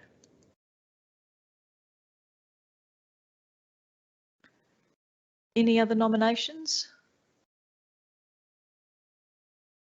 No? And Councillor Burns? I would have, except I'm on so many committees. No, okay. In that case, then I will go straight to recommendation 4, and the recommendation is that council appoint Councillor Mackenzie. You happy to move that way, Councillor Schofield, and seconding that, Councillor Mann? Do either of you want to speak to that? I think Nick's a good choice. Councillor Mann? Thank you, Mayor Jenkins. Yeah, I just want to say I'm a little bit annoyed.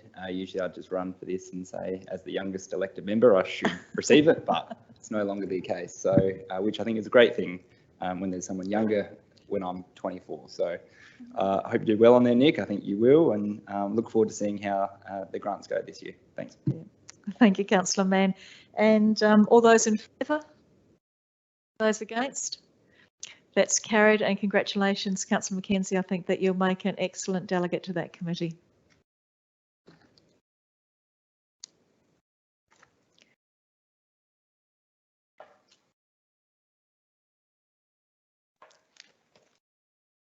We now move to 12.1. And what I might do this is in relation to revocation of community land classification, lot 99, Hindmarsh Road. I'll do that recommendation 1 and 2 on block, if you're happy with that, and I will take that as read. Are you happy with that, Councillor Schiller? Yep, read it. Is everyone happy with that? Can somebody please move the motion? Thank you, Councillor Schiller. Recommendation 1 and 2 on block, and seconded by Councillor Henderson. Do either of you want to speak to that? No? Does anybody want to speak to it or have any questions? Councillor Kemp? Thank you, Mayor Jenkins. I do have a question. The time frame of getting this community land revocation done, why wasn't it done sooner when we knew this 12 months ago that the sale was going ahead? Kathy? Thank you. Through the Mayor. Wohlers needed to put in their application first, and then the Lands Titles Office advised us that we needed to do the full land revocation. So just to clarify, if you don't mind, please, Director Hayter, that we had to wait for the company to do their application first before we just revoked the land? Through the Mayor. So the Lands Titles Office didn't advise us that we needed to do the whole parcel until they received the application. Sorry, I'm just seemed a bit confused. I mean, we know that when we do this process before, we've always revoked the land from community title down to commercial, whatever it is. Why didn't we do that immediately? Why do we have to wait for the lands title to tell us?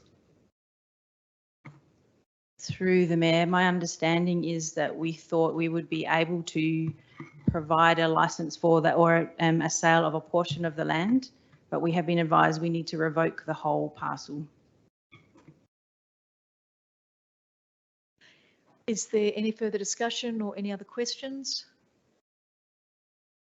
Councillor Schiller, did you want to close the debate? Did you want anything to say? No. In that case, I'll put it to the floor. All those in favour? Those against? That's carried. Thank you.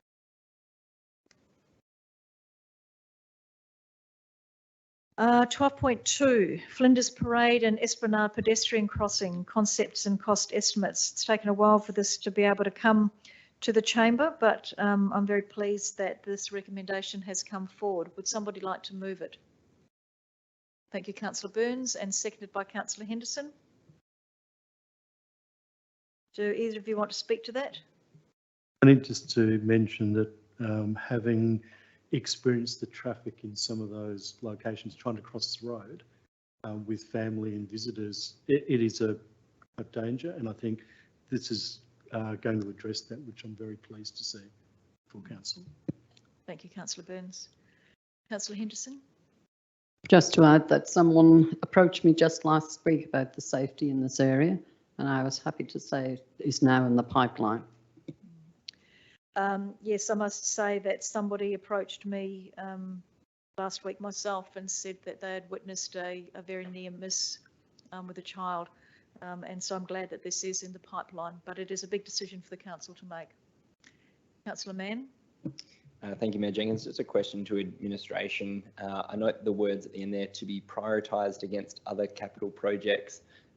Correct me if I'm wrong, my understanding with our budget process is that once we get to budgets, everything's equal unless we've got some pre-budget commitment to it.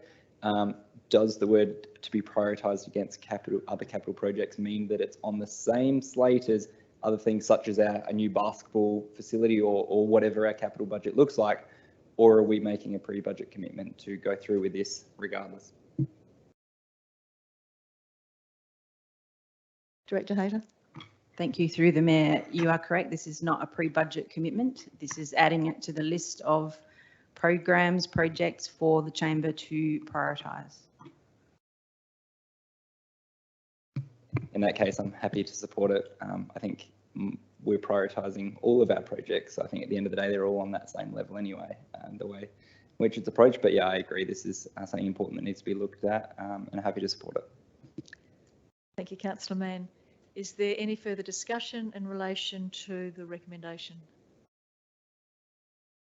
Councillor Burns, did you want to add anything?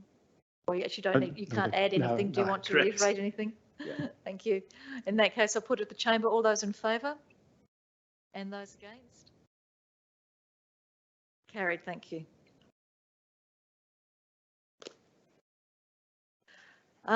Victor Harbor Cricket Club, seed funding. And the recommendation is that the council supports the cricket club to rebuild the club's finances and membership through the provision of a one-off seed funding contribution. Would someone like to move that way? Councillor Burns? And do I have a seconder for that? If we don't have a seconder, it will lapse. Thank you, Councillor Schofield. Councillor Burns, would you like to yes, speak thank to you, your Mayor. motion? Two points. One, I want to commend the cricket club for a very good submission. I actually found that they included a remediation plan, which I was very appreciative of. I would have liked to actually seen a financial statement, which would have been good, but because the amount of money involved, I'm obviously supporting it. Thank you, Councillor Burns. Councillor Schofield, did you want to speak to this? Just to say that this is one of the committees that I sit on, the Victor Harbor Oval Committee, and I understand the reason why the cricket club have asked for this support. They did change their, whatever you call it, crease or part of, I'm not a cricket person, pitch. Thank you. So that Victor Harbor Football Club would be able to attract better football matches. So this is I think one way that we can actually help them for the work that they've done and the support they gave the Victor Harbor Football Club. Thank you, Councillor Schofield. There any Councillor Mann? Thank you, Mayor Jenkins. Yeah, just a few quick questions to administration. So there's no existing grant funding between any of our grants programs that can cater for what they're asking. Through the Mayor, that's correct. There are none that this would qualify for. Yep, thank you. And the second question, I note it says in the report the amount requested of $3,600 is equivalent to the club's contribution towards the costs of watering the oval for 2 years. However, a water waiver per se is not recommended, considering the equity across other sporting clubs who pay for water. Are we giving them a water waiver with a different name by doing this? Through the Mayor, one of the things we're acknowledging is that because of the turf wicket, the cricket club has already expended a significant amount of money on additional things like the mower, the shed they need, like all the additional things cost about $12,000. So they have already spent that money. So this goes only a small way to supporting what they've already spent as a result of the turf pitch. Thank you. And just to comment around, yeah, no, I'm supportive. I definitely see the need and they very much justified what it is in there. I think just from my experience with these kind of grants, it does get difficult with community groups and when asking with different amounts. And I know over the past 4 years, we've tried to move away from this kind of one-off grant funding in a non-comparative approach. And I still think that is the better way to go. But I guess noting the comments, the report, the funds they put in and what they're outlining and the amount of only $3,600, I'm happy to support this. Thank you, Councillor Mann. Councillor Schiller. I would just express a similar sort of sentiment to Councillor Mann. When I first saw it as an item, I wondered, how equitable that was for other clubs, but considering the backstory of how much they've had to outlay to get their new pitch there, that's why I will support it today. Thank you, Councillor Schiller. Councillor Henderson. Yes, I think this is a very small amount in the whole scheme of things, financially small amount.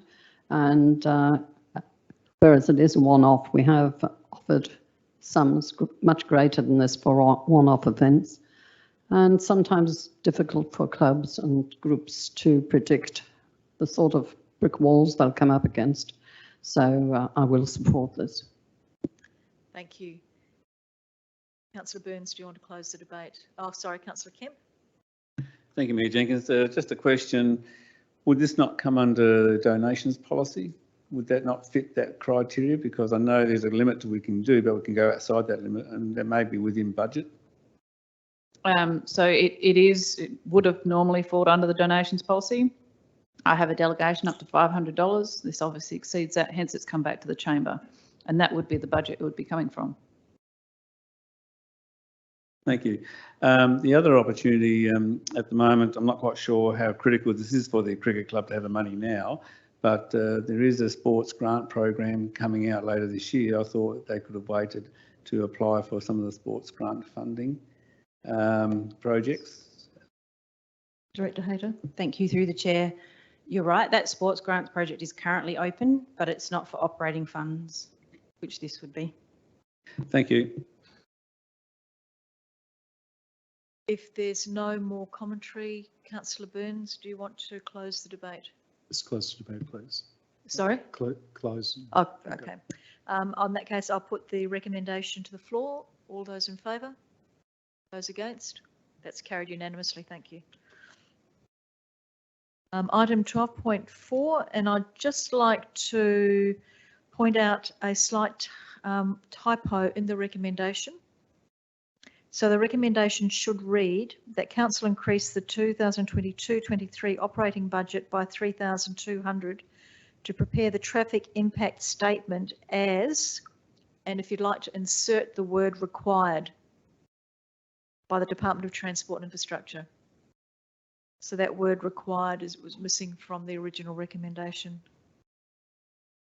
Do I have somebody to move that way, please? Thank you, Councillor Schofield, and seconded Councillor Burns.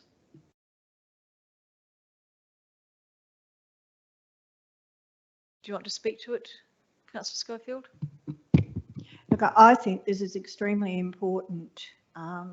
That's a very dangerous area and definitely needs a speed reduction. Thank you. Councillor Burns? I concur with that also. I think it's a good review to undertake, and I've seen many near misses myself that road. So I think that the sooner we can look at options as to how to remediate it, it's good. Thank you. Does Councillor Kemp? Thank you, Mayor Jenkins. Yes, a great initiative. I just think that are we falling short? Because I think from Green Hills Road down through past Henderson to Crozier would need to be reduced, not just that area there. So I'm just wondering, are we falling short of providing a good, safe travel for commuters, you know, from Green Hill roads instead of not quite sure whereabouts on the Armstrong Road that will set the 80k zone if it gets approved. Do you want to respond to that? It's just on Henderson Road, isn't it? Do you want to respond to that, Cathy?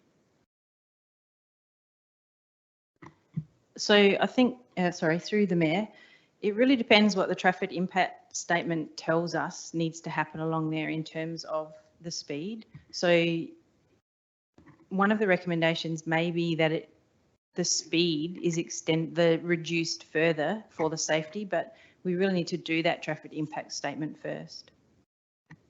Yeah, I appreciate that we had to do the traffic impact statement. I thought it should include from Green Hills, because that Green Hills Road intersection onto Armstrong Road is more dangerous than Crozier.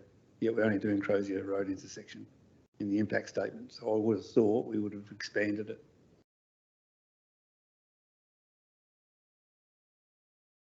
Through the Mayor, if I may, I've understanding we've already applied to DIT to actually reduce the speed around that same intersection, and they've declined. So I believe it was in 2020, I think we had a similar deputation to the chamber looking at reducing speeds off of the little loop that comes down off the Green Hill Road. But again, we'd look at that whole area, but we have already applied to DIT to reduce on that same area. Councillor Mann? Thank you, Mayor Jenkins. Yeah, no, this is a hard one because I think we need to look at it from definitely the safety perspective around it, but also council made the strategic decision of making Armstrong Road our ring road and to be that thoroughfare through our town to pass quickly. And I think we have to be very careful and cautious around the risk of reducing that speed, or we end up having that slog from Victor de Gore along the 60-80 zone. And I think we have to be careful to protect this road, but also weigh in those safety considerations as well. Just in the history of this assessment around the speed limit, December 2015, a full assessment was done. The result was that 100 kilometres per hour was suitable. December 2020, a report was done. Result was the speed was suitable. Now in 2023, we're asking them to do a report again, and I'm unsure whether we're going to get a different result. Like anything, we're at the mercy of the state government. I know in the previous term of council, I had a constituent ask around, can they put in speed limit signs to show people turning onto from Crozier and the other intersections the speed of 100 kilometres, because a lot of people don't necessarily realise that if they're out of town. And the response from DIT was, we don't do that. We only put the speed limit on once you're on the road and you're down the track a bit. So I think there is better ways to look at how we manage these risks. I'm happy to support this motion, but I don't think it's going to yield any different result. Councillor Karimba. Yeah, I agree with Councillor Mann. We've got to be careful. Obviously, the state government have come up with that speed limit for reasons, and as much as it pains me to say that when people do die on roads, the first instant reaction is to, try and slow everything down. Sometimes accidents happen. It is unfortunate. I use that road quite a bit, and there is a lot of people, a lot of traders that use that road as well. So I think what Councillor Mann was saying. I think the report will come back as is, so I will support the motion, but I'm sort of agreeing with you, Councillor Mann. Is there any further discussion? Councillor Schiller? I'd just like to reiterate that I'm of a similar opinion, that I think that we will do this, and it will be that we will be sitting back at 100 Ks again, but I'm happy to investigate the traffic management side of it, but there's pros and cons to where the reductions occur. Thank you. There's no other further comments. I'll ask Councillor Schofield to close the debate. Fine. I'll put the recommendation to the floor. All those in favour? Those against?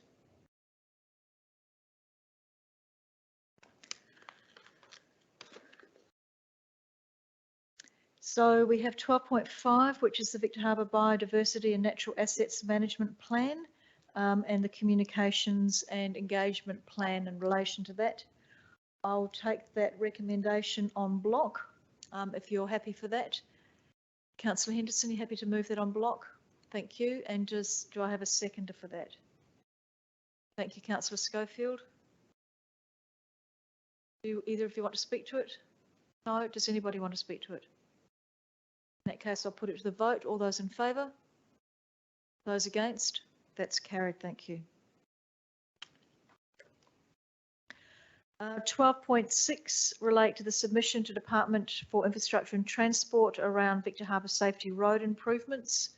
And I'd like to thank Councillor Kemp and also Councillor Schiller for attending with me to the community meeting that was arranged at very short notice. The community were very clear that they wanted us to put in a submission in relation to road safety in that area. Would somebody like to move the recommendation? Thank you, Councillor Burns. And do I have a seconder? Thank you, Councillor Karimba. Do either of you want to speak to that? Only to say that we'll obviously have challenges, but unless you keep submitting to government departments and requesting road improvements, they won't necessarily happen. So we've got to keep pressure on. Yes, thank you.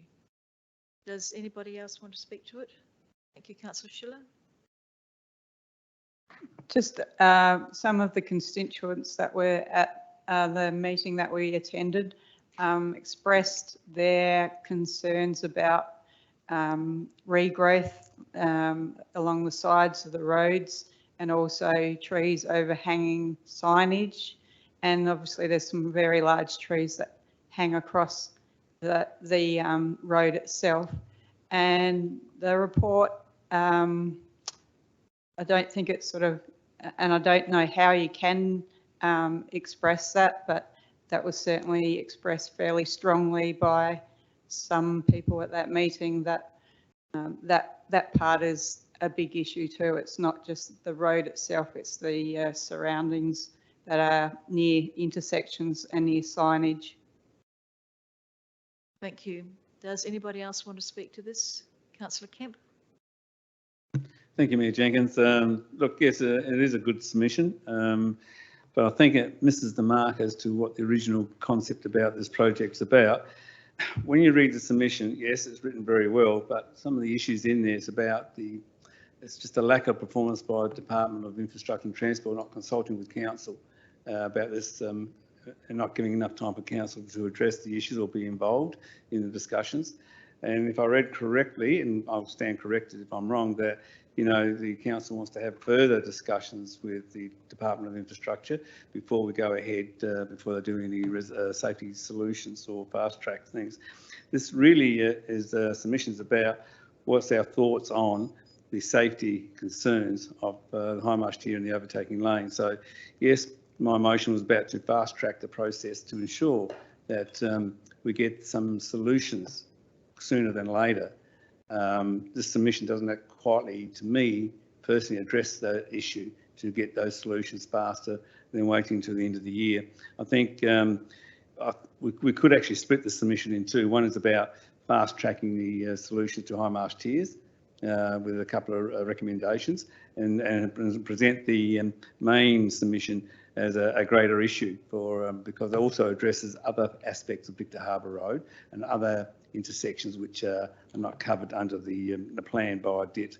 So I think that even though it's a great submission, but I think it needs to be split in order to cover both areas, and especially the fact that we need to bring some solutions to High Marsh Tier Road intersections sooner than later from council. Thank you, Councillor Kemp. Any further discussion? Councillor Schofield?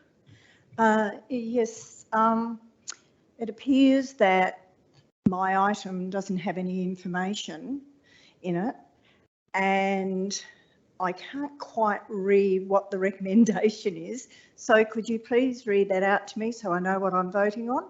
Thank you. The council endorses the submission to the Department of Infrastructure and Transport relating to the proposed Victor Harbour Road safety upgrades, and in doing so requests a detailed briefing from the department about the proposed design and implementation of upgrades. There any further discussion? Councillor Burns, do you want to close the debate? Close the debate, please. Thank you. I'll put that to the floor. All those in favour? And I would like to thank Director Hayter for attending that meeting and for fast tracking this proposal, because I know that you've been very busy in your department, but being able to bring this to the council meeting tonight is very appreciated.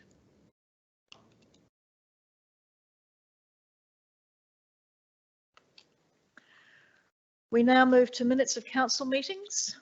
13.1, Fleurieu Regional Community Services Advisory Committee, and the recommendation is receiving and noting the minutes. Would someone like to move that way? Councillor Schiller, thank you, and Councillor Mann seconding that. Any discussion? All those in favour? All those against? That's carried. Thank you. Subsidiaries and representative reports. The first one is the Fleurieu Regional Aquatic Centre. There's a second recommendation.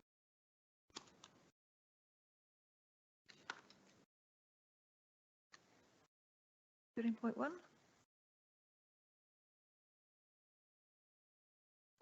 What's the? There's one recommendation on page 149.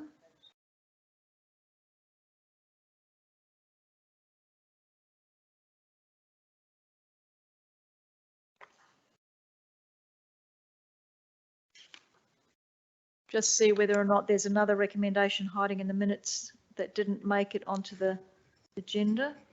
I believe recommendation 2 did come from the committee,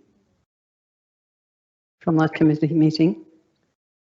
What is recommendation to be brought to council?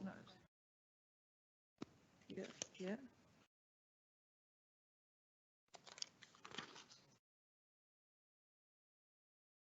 Okay, so Katie's put it on the screen. It may not be in your recommendation, but you should be able to read it on the screen. No, I'll read it out. Sorry, Angela, I will read it out for you. That the Fleurieu Regional Community Services Advisory Committee recommend that council endorse the Chief Executive Officer to execute the Strong Families, Strong Communities Program grant agreement for Fleurieu families to continue the early intervention family services until the 30th of June 2025. Moving that way, Councillor Henderson. Do I have a seconder? Thank you, Councillor Schiller. Do either of you want to speak to that? Does anybody want to speak to that? All those in favour? Those against? All right. Now we can move to 14.1. And there's just one recommendation there that council receive the Fleurieu Regional Aquatic Centre Authority's Q1 budget review, noting there are no changes to constituent council contributions. Do I have a mover for that? Thank you, Councillor Kemp, and seconding Councillor Schiller. Do either of you want to speak to that? Councillor Kemp? Yes, I was just wondering whether Councillor Schiller would take back to the board if the board could provide the full costings of the impact to the community, because if we take into the council's contributions, which is not part, can be contributed as part of the deficit. If you add another $600,000-700,000 on top of the current deficit of the there, you would end up with a $1.4 million deficit. So I mean, that's what they presented is a final report, but it's not really what is the true cost. If councils did not contribute that money, that will be the true deficit. So I'm just wondering if the Councillor Schiller could take that back to the board for a discussion. Perhaps you could have a discussion with Councillor Schiller, all right, make some dot points so that she is sure about what you're after when she goes to the board meeting. Thank you. Is there any further discussion? Councillor Burns. Yes, I'll also be having a conversation. I'd like to actually, for the council to take back to the board, I'd be interested to see their remediation plans. It's not in the recommendation. Okay. So if we can keep the conversation to the recommendation, sure. If you'd like Councillor Schiller as the council representative to take something back to the board, perhaps have a conversation with her before the next board meeting. Okay. Councillor Quimberry. I just have a question. That $742,000, is that just our proportion of the deficit? Or is that including Alexandrina, because we co-own that, don't we? I'll ask Kelly to respond to that. Thank you, through the Mayor. So that's the combined total. So we provide a contribution and then provide 50% as an equity adjustment of that deficit. Any further questions or discussion? I'll put the recommendation to the floor. All those in favour? Those against? That's carried. Thank you. There are no matters of urgency. There are no questions on notice. Do I have any questions without notice? Yes, thank you, Mayor. I was requested by John Lewis if I could raise a motion without notice on her behalf, requesting a letter of support be sent to Business Victor Harbor. We're just, sorry, Councillor Burns, we're just doing questions without notice. We haven't come to motions without notice. Okay. That's 19. So we'll get there. Councillor Kemp, you had your hand up with a question. Thank you, Mayor Jenkins. Yes, Lot 2 Jagger Road development. I'm just wondering, can council make a submission to the council assessment panel as a boundary landowner, considering the Bluff master plan and the effects it may have? That, you know, can we make a submission to CAP? My understanding it's closed today, that they were open from December, Graham, till the 23rd of June.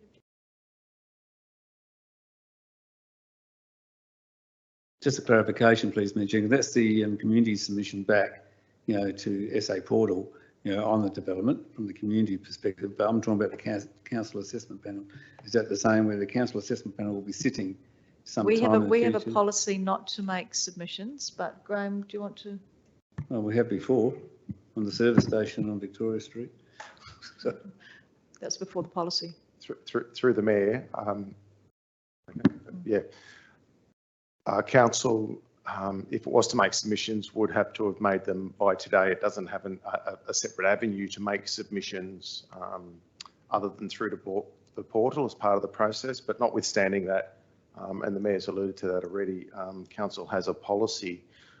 You may recall Councillor Kemp, following the previous representations Council had made or considerations of representations relating to development, it passed a resolution on the 24th of May 2021, and the resolution that Council resolves that it will not make any representations in respect to development applications lodged within its council area, where the council assessment panel is the relevant authority and where public notification is required pursuant to section 107 of the Planning, Development and Infrastructure Act 2016. Are there any other questions without notice? No. Motions on notice.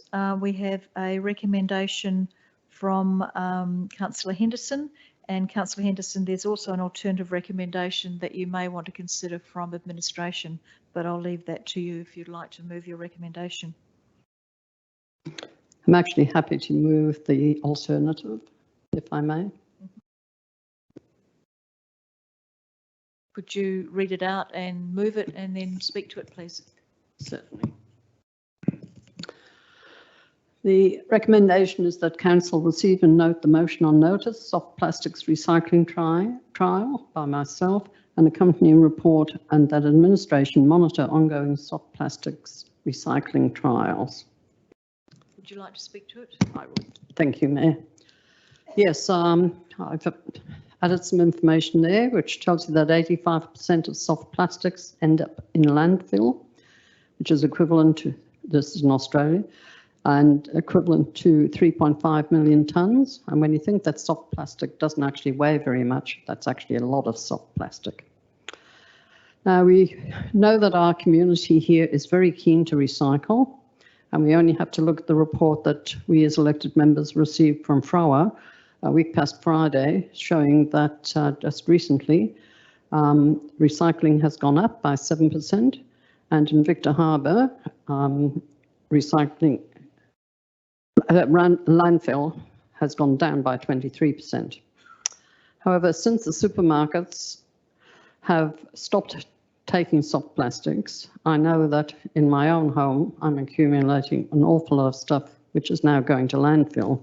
And that is with a concerted effort by myself to buy things with as little soft plastic as possible. Now, the supermarkets are improving their game. They're putting things in cardboard instead of soft plastics, and we can recycle hard plastics. But very often the hard plastics that can be recycled come with a topping of soft plastic, which has to go elsewhere.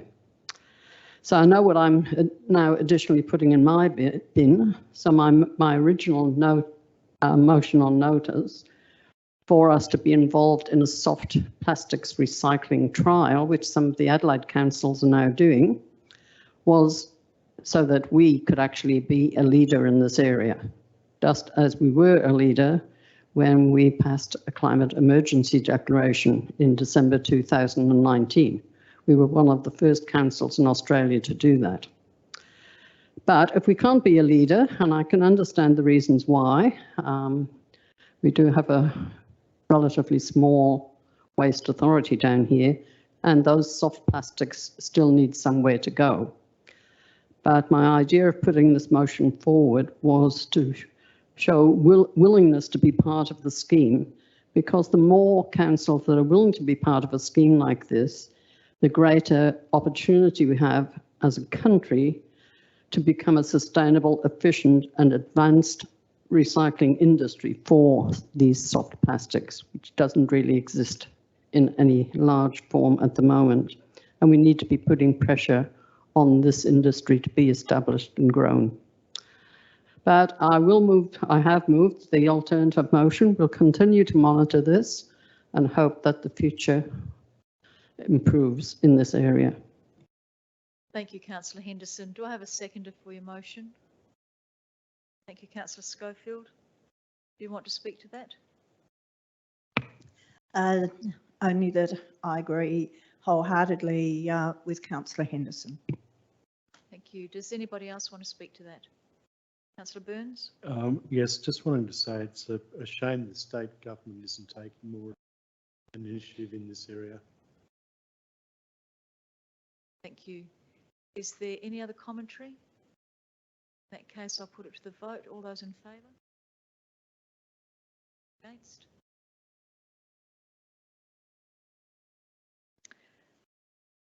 We have dealt with 18.2, so we move to 18.3, which is another motion on notice regarding the community garden land. And I noticed that we have got some people from the community garden here, so welcome to the gallery. And Councillor Henderson, you have got two recommendations there, and there's an alternative recommendation for recommendation 2 as proposed by administration. So if you'd like to read out the recommendations you wish to be voted on, and then we can take it from there. Thank you, Mayor. Excuse me. The first recommendation is that council identify suitable parcels of council-owned land on which to establish community gardens. Would you like me to move the second one as We can well? do that on block. And I'll move the alternative, number 3, the alternative recommendation that council considers a budget allocation for the establishment of a community garden in the 2023 budget. Thank you. And you happy for those to be moved on block? Yes, I am. Thank you. Does somebody want to second that? Councillor Schofield? Would you like to speak to that? No. Does anybody want to speak to that? Councillor Kemp? No, thank you, Mayor Jenkins. Yes, look, Excuse me, Mayor, I haven't spoken to it yet. Oh, I beg your pardon. No, you're quite right. I beg your pardon, Councillor Kemp. Councillor Henderson? Thank you.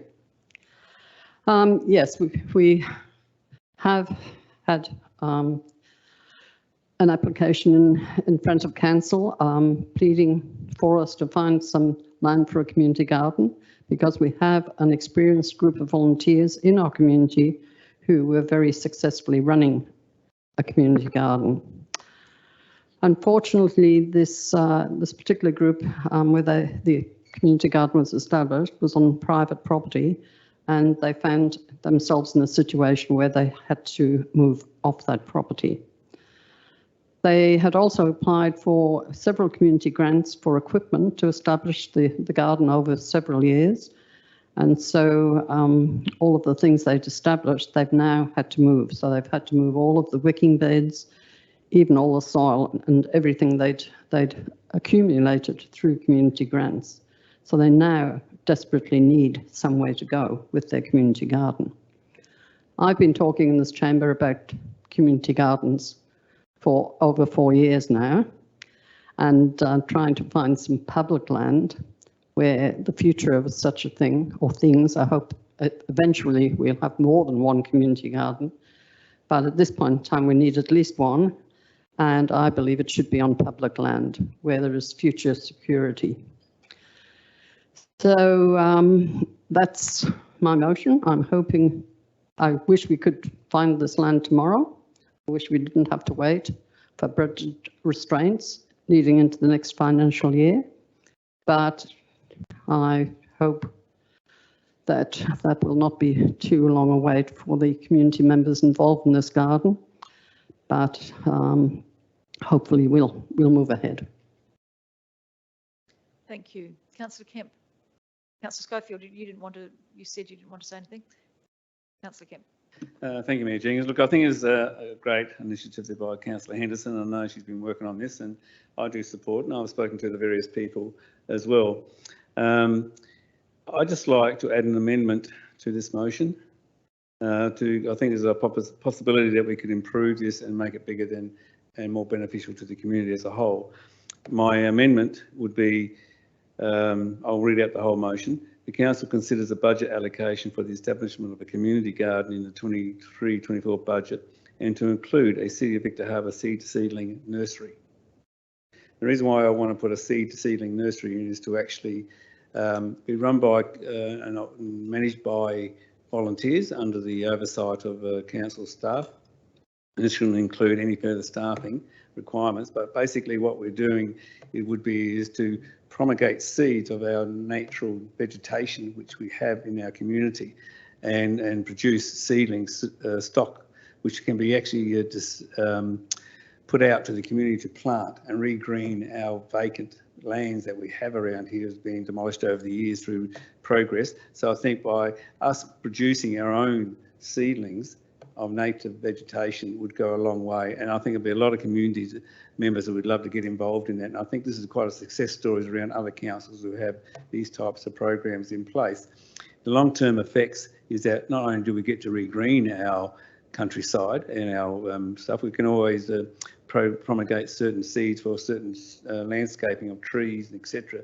Become self-sufficient in that area, and the long-term benefits are that council would not have to go out and buy stock from around wherever they would get their stock from for these trees and vegetation, that we actually do it ourselves. Things like the High Marsh River Valley, High Marsh River Estuary, friends, would actually love to get hands on all this type of produce, free of charge, because we actually do it ourselves, run by volunteers. So I'm just wanting the members to consider the amendment to include that, because This proposal is also looking at that there's more work has to be done by staff to investigate the proposal of a community garden, but a little bit extra work would not go astray just to look at the possibility of a seed to seedling nursery as well to bring back the chamber, if it's possible that both could work together in the same place or not, and make it worthwhile. And you may get volunteers in the community garden working across in the nursery part and back and forward. So it just creates more of an opportunity for our community and the benefits. If the mover and the seconder are happy with that, you can add that as a variation. Otherwise, you want to move it as an amendment. Well, I mean, I guess I'll leave it up to the move if they want to include it. If they're not, then it'll be an amendment. I'd prefer not to add this. And my reasons around that are... That's all right. You don't need to give Okay, reasons. Just all right. So we've got an amendment. Have we got a seconder for the amendment? The amendment will lapse without a seconder. Councillor Corimba, you're seconding the amendment? Okay. Is there any debate on the amendment?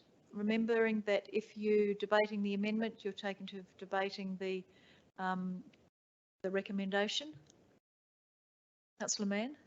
Thank you, Mayor Jenkins. I'll do my debating now.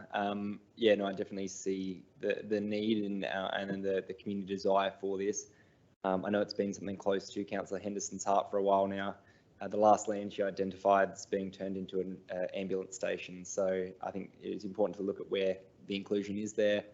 However, I think and I think with any of these type of recommendations, I think we need to be very aware, and maybe for the benefit of the community, but also new elected members, that the rough costs so far in the report for this are $40,000 to $50,000, and that's going to be considered in our budget process, which goes for a year, better part of a year, and will be considered against many varied and different projects. So whilst it's support for looking at it in this context, it doesn't necessarily mean there's that pre-budget commitment as well.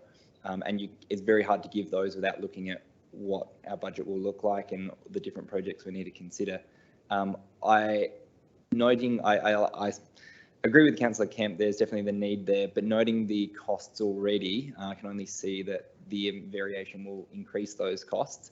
And I think my understanding of the community desire around this is just to get them set up and started, and if there's the growth from there, let it come. But I'm happy to support the original motion, but I won't support the amendment. Thanks. Thank you. Is there any further discussion on the amendment?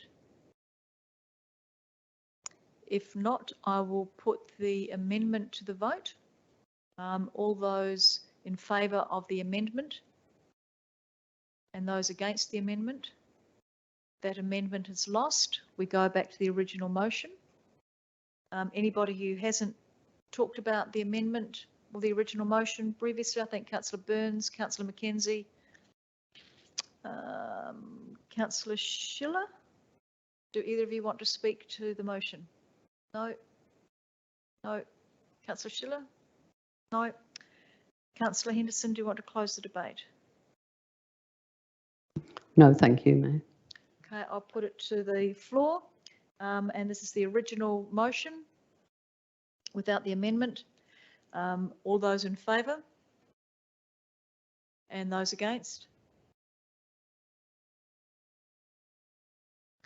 Now, motions without notice. Having discussed with the CEO in relation to the motion that Councillor Corimba had before that was lost, Councillor Kemp, you asked before whether or not you could move a motion on notice in relation to that. I said no, because there may be cost implications and we need to look at it. But the CEO has come up with an alternative motion that you may like to move as a motion without notice, that the council gives strong consideration to a staged approach and the indoor stadium be given the first priority. Is that something that you'd be interested in doing? Yes, Mayor Jenkins, the motion is that the council gives serious consideration to a staged approach to the construction of the regional community sports and recreation precinct, with the construction of the indoor stadium taking a first priority. I'm happy to accept that as a motion without notice, as there is no extra financial.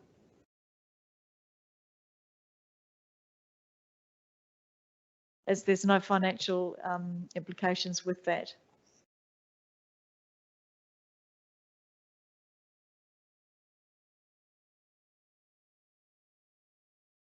Yep. I'm happy to second that motion, but I won't speak to it. When in the debate, would somebody like to speak? Councillor Kemp? I'll speak to the motion, thank you. The reason I supported this motion without notice due to the fact that it gives us opportunity to go down that track of indoor stadium, which would refer to potentially a basketball stadium, if that's what the high priority would go to be, and just the council make that decision when the time comes. But I think it's an opportune time to actually look at councils and focus them on doing this and doing it at the right time with the right amount of whatever money is available. But certainly the crucial point of all this will be in June when we get the Prudential report, because that will determine whether it's a good project or a bad project for its community. Or then we may pull back to an indoor stadium which may just serve functionality of a basketball or a gymnastics, whatever it is. So I think this gives us more opportunity for focus. Thank you, Councillor Kemp. Does anybody else want to speak to this? Councillor Karimba? Yeah, I just want to a bit of clarification around the whole word staged, because the staged part, as far as I understand, is directly linked to the funding model that we choose. Is that right? No? No, it's staging of the actual project. And if we're clear about the project is staged, it enables us to apply for funding for each stage. Okay. Because we can't commence, we don't, start again. It is very unlikely we would get funding for a project that's already commenced. So for example, if we've have it in its entirety and we've built the stadium and we go, but we want funding for the rest of it, and it wasn't a staged approach, we wouldn't receive that funding. We won't get retrospective funding. So if we stage it from the onset, we can apply for funding in stages. Okay, follow-up question. So just to clarify, the staging that you're talking about is also a financial matter, is that right? So we build a section that we get the funding for, but I'm sort of struggling to understand, because my understanding is the funding that comes from the government is a holistic Each stage, we can apply for each stage.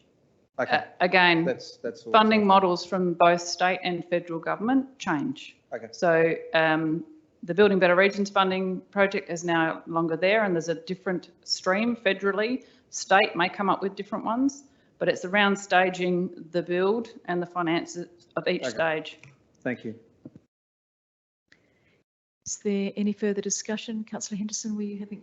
Yes, I will support this motion, because in all of our briefing sessions, when through which we've been planning this sports precinct, we have talked about and considered the possibility of having a staged approach.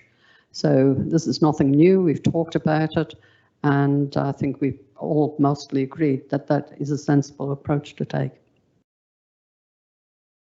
Councillor Mann? Thank you, Mayor Jenkins. Yeah, just I guess to address some of the maybe potential confusion Councillor Karimba shared, from my understanding and from the latest state government policies around grants funding and for this kind of facility, is that they're more likely to give it to a community facility, something that incorporates different things. Now, what my understanding, this is how I approached the previous recommendation, is that in this next period of time, we are going to be receiving the information we need around what are the different operating models, what are the different capital funding models, what are the different ways in which we can get that funding, and what does that breakdown look at. We've only at this stage got a very high level, extremely high level as to what that breakdown is. Now, with this motion, in terms of a staged approach, we might be able to get funding for individual stages, but we might not be able to get the previous funding that the state government had told us. If you do a community facility that incorporates XYZ, you're more likely to get that funding. So the way I see this recommendation is this is what we were already going to do anyway. We were going to be getting the information. We were going to be strongly considering what are the different funding models, which way are we going to do it? Are we going to do it staged? Are we not? What's the best way and the most affordable for our community at both the capital funding and operational level? And there's definitely that strong priority for the indoor stadium. But I'm very happy to support this motion and show to the community and the basketball users that this is something that we value and we appreciate and we respect and see what they're saying and their frustrations around that. And I probably should have earlier, but I forgot. I'll disclose that general conflict of interest as a basketball player as well, and I'll discuss it obviously and vote on it and stay in the chamber. Thanks. Is there any further discussion? Councillor Burns?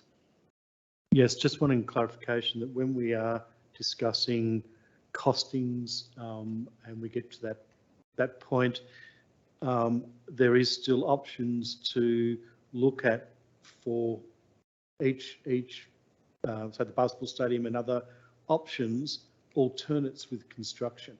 Whilst we may be proposing, bricks and so forth, it may be more cost effective to go for a steel frame solution as an alternative.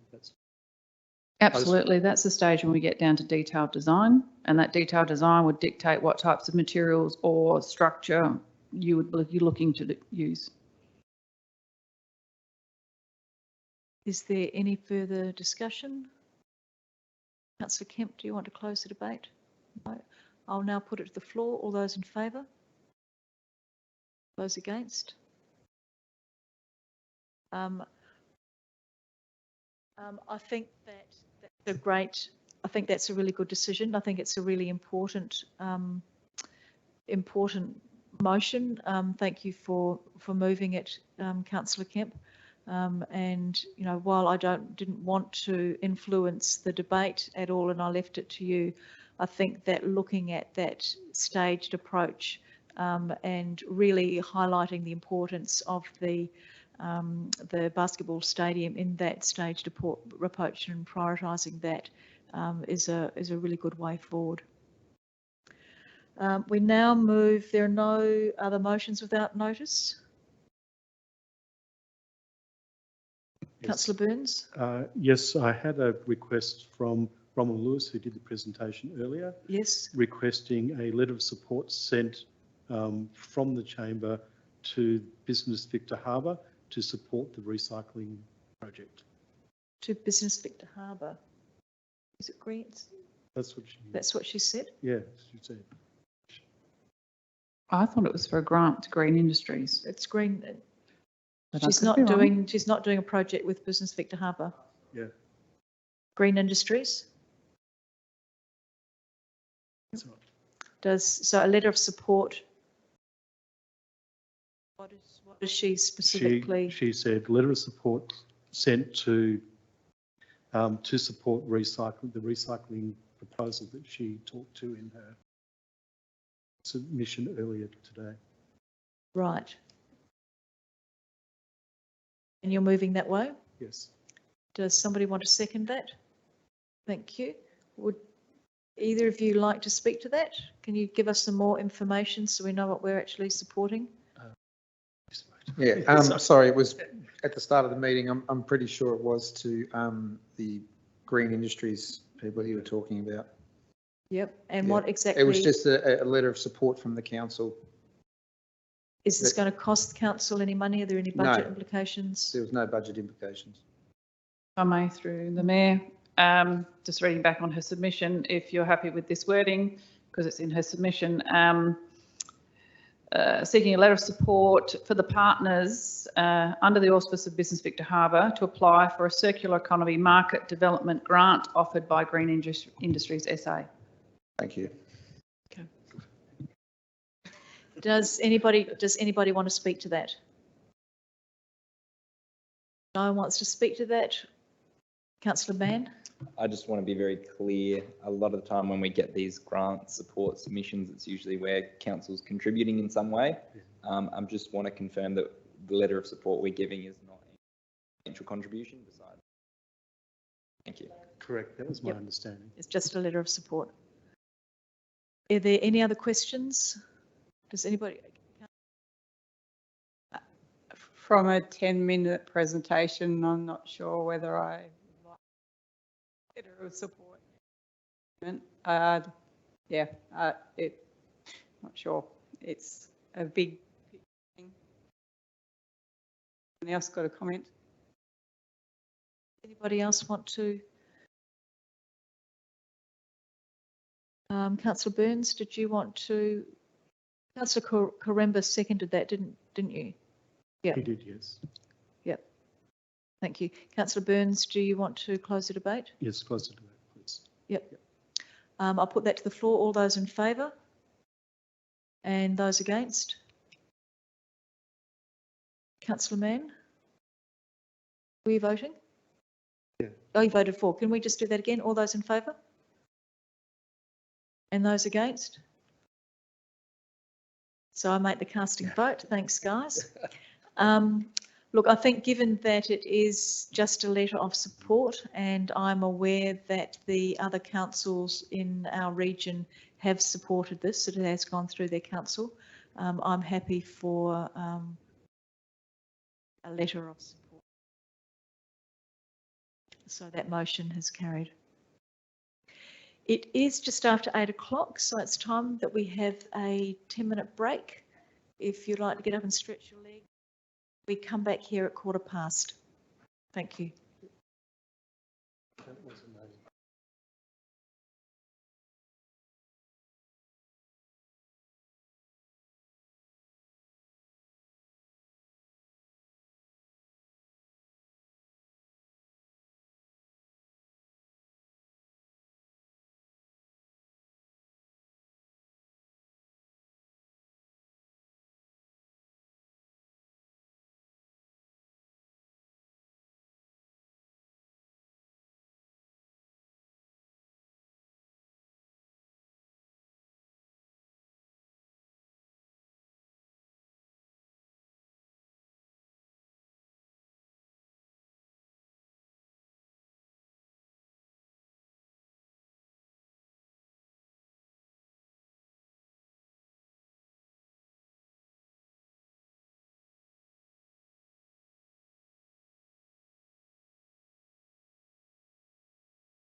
20.1, the proposed new lease. And the recommendation is that we go into confidence because this agenda item is commercial information of a confidential nature, not being a trade secret, the disclosure of which could reasonably be expected to prejudice the commercial position of the person who supplied the information. Would someone like to move that way? Councillor Schofield moving that way, Councillor Henderson seconding that. Do either of you want to speak to that? Does anybody want to speak to that? All those in favour? Those against? That's carried, thank you. Just ask the gallery to leave.